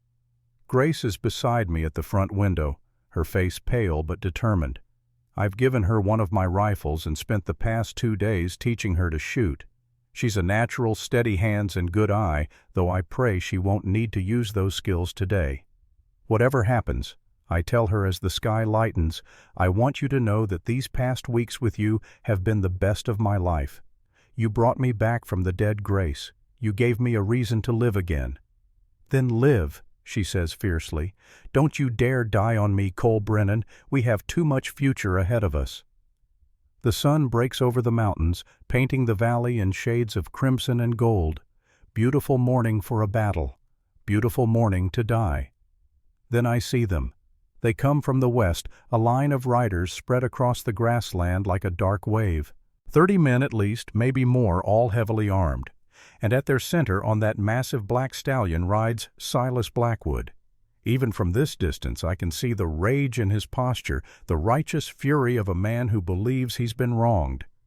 They stop just outside rifle range, and Blackwood rides forward alone. Brave or foolish, I'm not sure which. Brennan, his voice carries across the distance. You've got one chance to end this. Give yourself up, pay restitution for the cattle, and I'll let everyone else live. Go to hell, Blackwood, I shout back. You came to my land making threats. You burned O'Brien's barn. You beat Daniel Ortega nearly to death. This ends when you're in chains or in the ground. So be it. He wheels his horse back toward his men. Burn them out. Kill anyone who resists. And then they charge. 30 riders firing as they come, a thunder of hooves and gunfire that shakes the earth. I sight down my rifle pick, a target squeeze the trigger. The man tumbles from his saddle. Beside me Grace fires, and another rider falls. All along the house and barn rifles crack, and men scream, and horses scream, and smoke fills the air. They reach the yard and scatter, taking cover behind the water troughs and fence posts, and anything else that might stop a bullet. Return fire shatters windows, punches holes in walls. Someone in the barn screams, and I pray it's not Sam. For 20 minutes it's chaos. Shooting and reloading and shooting again, the acrid smell of gunpowder burning my throat, splinters flying as bullets tear into wood. Grace is steady beside me, firing and reloading with mechanical efficiency, her face set in grim concentration. A bullet takes me in the shoulder, spinning me around, and I go down hard. Grace screams. My name drops to her knees beside me. I'm fine, I gasp, though blood is already soaking through my shirt. Keep shooting. Don't stop. She tears strips from her petticoat, binds the wound tight enough to make me see stars, then picks up her rifle and keeps firing. Magnificent woman. Terrifying woman. My woman. The battle seems endless, but it can't have been more than half an hour when I hear new sounds. More horses, more riders coming from the south. My heart sinks. Blackwood brought reinforcements. We're finished. But then I recognize the lead rider. Patrick O'Brien, his 3 sons behind him, and behind them another dozen men. He didn't abandon us. He went to gather more help. Patrick's voice booms across the battlefield. For the valley, for justice. His group slams into Blackwood's men from the flank, a hammer blow that breaks their momentum. Suddenly the odds have shifted. We're no longer outnumbered. We're evenly matched, maybe even have the advantage. Blackwood's men break. Half of them flee outright, spurring their horses toward the horizon. The rest throw down their weapons, hands raised in surrender. Only Blackwood himself remains defiant, still mounted, still armed, his face contorted with rage and disbelief. "No," he roars. "You can't do this. This is my valley, mine." He raises his pistol, searching for a target, and his gaze lands on me. I'm propped against the wall, one arm useless, trying to reload my rifle with my good hand. I'm not going to make it in time. Blackwood spurs forward, pistol leveled at my chest. Everything slows down. I can see his finger tightening on the trigger, can see death coming for me at last. Then Grace steps in front of me, rifle to her shoulder, and fires. The bullet takes Blackwood in the shoulder, same place he was aiming for me. He tumbles from his saddle, hits the ground hard, his pistol flying from his hand. Sam and Patrick are on him in seconds, pinning him down, binding his hands. It's over. The battle is over. Grace drops the rifle, her hands shaking violently, and I pull her down beside me with my good arm. We sit there in the blood and the gun smoke, holding each other, both of us trembling with reaction. "You saved my life," I tell her. "You saved mine first," she says. "We're even." Around us, the cleanup begins. We have 2 dead on our side, 5 wounded, including me. Blackwood's men left 8 dead in the yard and took most of their wounded with them when they fled. The survivors are being rounded up disarmed, secured in the barn. Charlotte Warren moves through the carnage with her notebook documenting everything. Every body, every witness, every detail. When this goes to trial, and it will, she'll have evidence that can't be disputed. Blackwood sits on the ground, blood soaking his expensive shirt, his face gray with shock and pain. He looks old, suddenly diminished, just a man instead of the monster he seemed. "It's over, Silas," I tell him. "You lost." "This valley needed strong leadership," he says, but there's no conviction in his voice anymore. "I was building something lasting. You were building an empire on other people's suffering. There's a difference." The territorial marshal arrives 3 days later, summoned by Charlotte's telegram. With him comes Circuit Judge Harrison, a stern man with a reputation for fairness and little tolerance for corruption. The trial is held in Silver Creek's church, the only building large enough to hold everyone who wants to attend. It seems the whole territory has turned out to watch Silas Blackwood face justice. Charlotte testifies first, her documentation meticulous and damning. Burned barns, scattered cattle, intimidation, assault, attempted murder. She's tracked 2 years of Blackwood's crimes, and the evidence is overwhelming.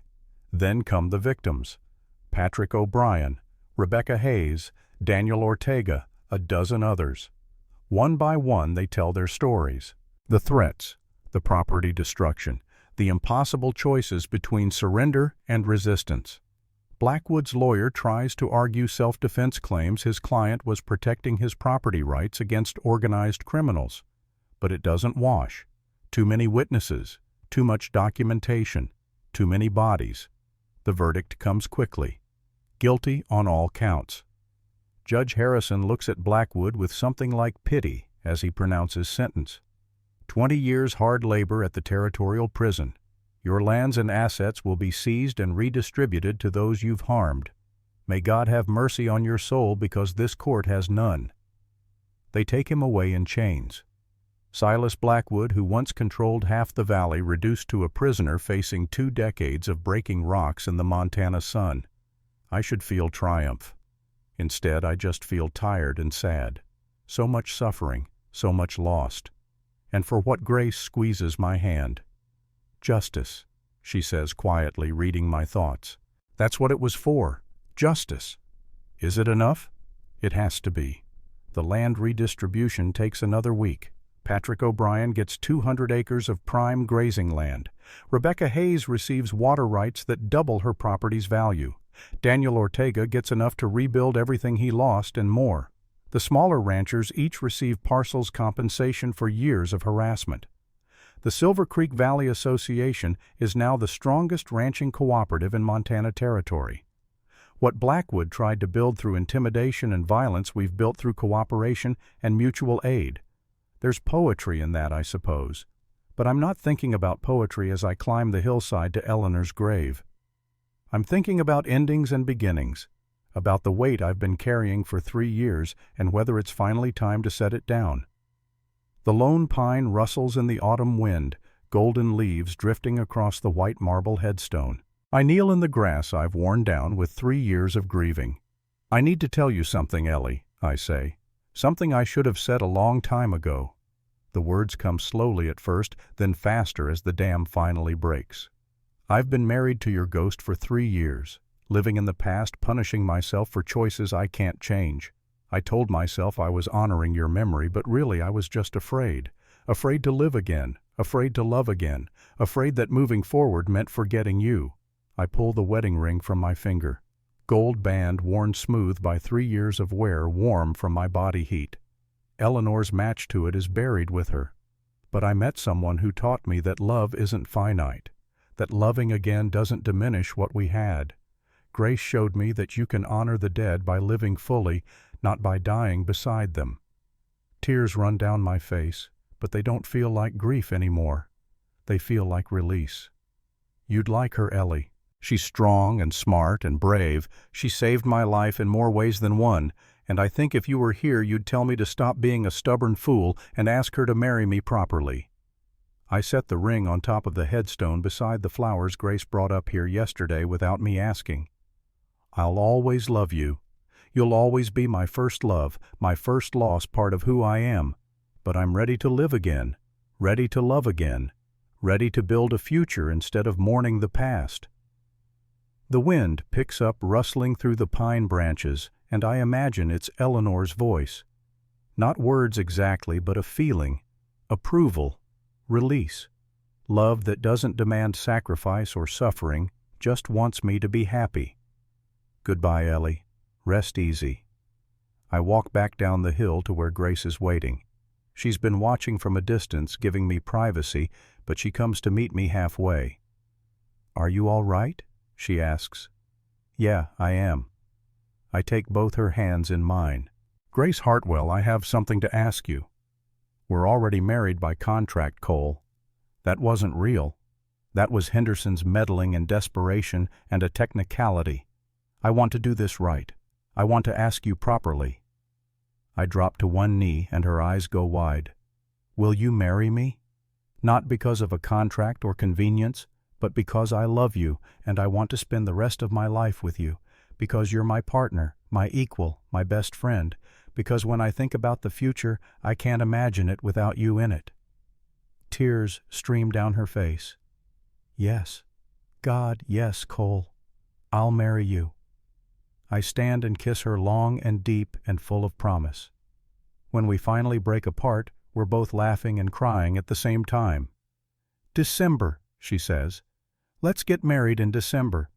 Give everyone time to recover from the battle and the ranch time to prepare for winter. Then we'll start fresh. December it is. The wedding takes place on a cold, clear December morning. Snow has been threatening for days, but holds off as if the weather itself is cooperating with our happiness. Grace wears Eleanor's wedding dress. We'd found it in the attic, carefully preserved, and I'd suggested it without really thinking about whether it was appropriate. But Grace understood what I couldn't quite articulate. This wasn't about replacing Eleanor. It was about honoring her by continuing to live by building new happiness on the foundation of what came before. Mrs. Price helped with the alterations, letting out the waist, slightly adjusting the shoulders. The dress fits Grace as if it were made for her cream-colored silk with lace at the collar and cuffs. She's beautiful, radiant, more lovely than I have words to describe. Charlotte Warren officiates, given authority by the territorial government to perform marriages. The church is packed. Everyone from the valley is here, the whole alliance and half the town. Patrick O'Brien and his sons. Rebecca Hayes looking pleased as punch. The Johansson brothers in their Sunday best. Daniel Ortega, arm still in a sling but smiling. My crew stands as groomsmen. Sam Fletcher looking uncomfortable in a borrowed suit. Grace's attendants are Mrs. Price and Rebecca Hayes, both of them dabbing at their eyes with handkerchiefs. Charlotte begins the ceremony, and I barely hear the traditional words.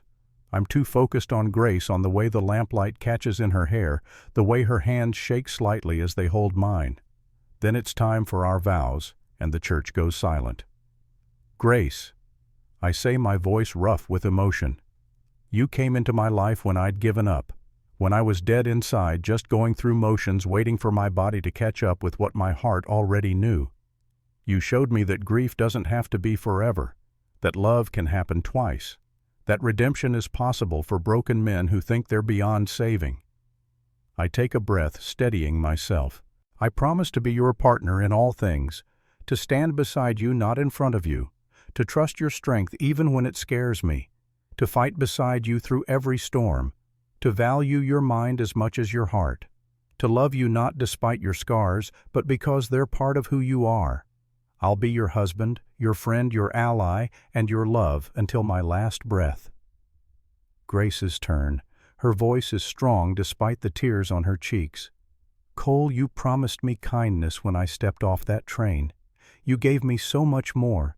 You gave me home purpose partnership. You showed me that strength isn't about never falling, it's about getting back up. That honor means keeping your word even when it costs you. That real love is built on respect and trust, not just passion. She squeezes my hands. I promise to stand beside you through everything, to challenge you when you're wrong and support you when you're right, to be your partner in building something that lasts, to remind you to live when grief tempts you back into darkness, to love you fiercely and completely for all our days. You brought me west looking for survival. You gave me a life worth living. Charlotte's voice rings out clear and proud. By the power vested in me by the territory of Montana, I pronounce you husband and wife. For the second time legally, but the first time by choice and love. Cole, you may kiss your bride. I pull Grace close and kiss her as the church erupts in cheers and applause. This kiss is different from our first. That one was tentative questioning. This one is celebration and promise and the beginning of everything. The reception takes over the barn, transformed for the occasion with evergreen boughs and candles and tables laden with food. Musicians play fiddles and guitars. People dance and laugh and celebrate not just a wedding but a victory. We survived. We built something worth having. We won. Patrick's youngest son, Liam, approaches me shyly. Mr. Brennan, can I ask you something? Of course. Are you happy now? Such a simple question from a child. Such a profound one. I look around at the celebration at Grace dancing with Sam, her face alight with joy. At the community we've built, the people we've saved, the future we've secured. Yes, Liam, I'm happy now. Good. My Da says happy people make better neighbors. Your father is a wise man. Spring comes early to Montana in 1876. The snow melts by late March, revealing grass that's already starting to green. The ranch thrives under Grace's management. She's reorganized our operations, negotiated better contracts, implemented efficiency measures that have increased our profits by 40%. Turns out a good head for business matters as much as strong hands in ranching. But it's not business I'm focused on as I watch Grace move through the kitchen one morning in early April. There's something different about her. A glow, maybe. A way of moving that's more careful, more protective. You're pregnant, I say, and it's not a question. She turns hand instinctively moving to her stomach and smiles. 5 months. I was waiting for the right time to tell you. 5 months? I'm stunned. How did I not notice? Because you've been busy with spring planting and I've been wearing loose dresses. She comes to stand in front of me, takes my hands, places them on her belly. Feel that? I feel it. A flutter of movement, tiny but unmistakable. Life growing inside her. Our child. The fear hits me like a physical blow. Eleanor, the blood, the screaming, the silence after. Grace sees it in my face, pulls my head down to rest against hers. I'm not Eleanor. I'm strong and healthy. I know the risks, and I'm not afraid. Are you? Terrified, I admit. Good. That means you understand what's at stake. But Cole, we can't live our lives avoiding risk because of what happened before. We face it together. We hope for the best and prepare for the worst, and we get through it. What if? No what ifs, just faith. Faith in me, faith in us, faith that we'll handle whatever comes. Over the next months, I watch her body change with a mixture of awe and terror. She grows round with our child, moving more slowly, but still refusing to slow down her work. The Alliance meetings continue, now held at our ranch since Grace can't travel far. She presides over them with authority, her growing belly a symbol of life, continuing the valley moving forward. In late May, we have an unexpected visitor. A woman steps down from the eastbound stagecoach, looking around Silver Creek with frightened, hopeful eyes. She's thin, wearing a dress that's been mended too many times, carrying a single carpet bag. Grace recognizes her before I do. Mother. Catherine Hartwell looks at her daughter and bursts into tears. They hold each other on the dusty street while the whole town watches, and Grace sobs into her mother's shoulder like a child. Later at the ranch, Catherine tells her story. Grace's father died 3 months ago, drunk, fell down the stairs and broke his neck. With him gone, Catherine sold everything that wasn't already mortgaged, scraped together enough for a train ticket west. I should have left years ago, she says, sitting in our kitchen with tea going cold in front of her. Should have protected you better. I'm sorry, Grace. I'm so sorry. You survived, Grace says firmly. That's what matters. You survived, and you're here now, and you're safe. That's all I need. Catherine stays. Where else would she go? Mrs. Price welcomes the help, and Catherine throws herself into making a place in this new life. She's different here away from Boston and her dead husband. Stronger, more herself. The baby comes on a September evening 3 weeks earlier than expected, but the doctor says that's normal for first children. The labor is long 18 hours that feel like 18 years, and I spend most of it pacing the yard because Grace won't let me in the room. You'll just worry and get in the way, she'd said. Let the women handle this. You handle the ranch. But I can't handle anything except terror. Every sound from the house makes me jump. Every scream, every shout I'm convinced is the sound of my world ending again. Then just before dawn I hear a baby cry. Not silence, not death. A cry thin and reedy and indignant, the sound of new life entering the world. Mrs. Price appears on the porch, grinning like I've never seen her grin. You have a daughter, Mr. Brennan, and your wife wants you. I take the stairs 3 at a time, burst into the bedroom where Grace lies exhausted but alive, smiling, holding a tiny bundle wrapped in a blanket. Cole, she says softly, meet your daughter. The baby is red-faced and wrinkled and perfect, tiny fists waving, dark eyes squinting in the lamplight. She's real. She's here. She's alive. She's beautiful, I manage. You're both beautiful. I want to name her Eleanor, Grace says. After your first wife, after your mother. She deserves to be remembered through joy, not just grief. I can't speak, can only nod as tears stream down my face. Grace understands what that means to me, this gift of honoring the past while embracing the future. Eleanor it is, I finally say. Eleanor Grace Brennan. The baby makes a small sound almost like agreement, and we both laugh through our tears. 2 years pass in what feels like a heartbeat. Eleanor grows from a helpless infant to a toddler with opinions and an alarming lack of fear. She takes her first steps at 10 months, speaks her first word at 11 months, and by 2 years old is terrorizing the chickens and trying to ride the barn cats. It's a warm evening in late September 1878 when I find myself on the porch watching the sun set over the valley. The ranch has expanded. We bought the old Henderson place and Patrick's eldest son manages it for us. The alliance now includes 18 ranches and we're negotiating contracts with Eastern buyers that will make all of us wealthy by frontier standards. But I'm not thinking about business. I'm thinking about how far I've come. 3 years ago I was dead inside. Now I'm alive in ways I never imagined possible. Grace comes out to join me, Eleanor on her hip. The little girl is chattering about something half words and half sounds that only Grace seems to understand. What are you thinking? Grace asks. About grief, I say.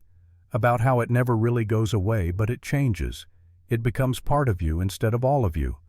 Eleanor's grave is still up on that hill. Her portrait still hangs in our bedroom, but they don't haunt me anymore. They're just part of the story that led you to me, the story that led us both here, 2 broken people who found a way to heal each other. Eleanor squirms, wanting down.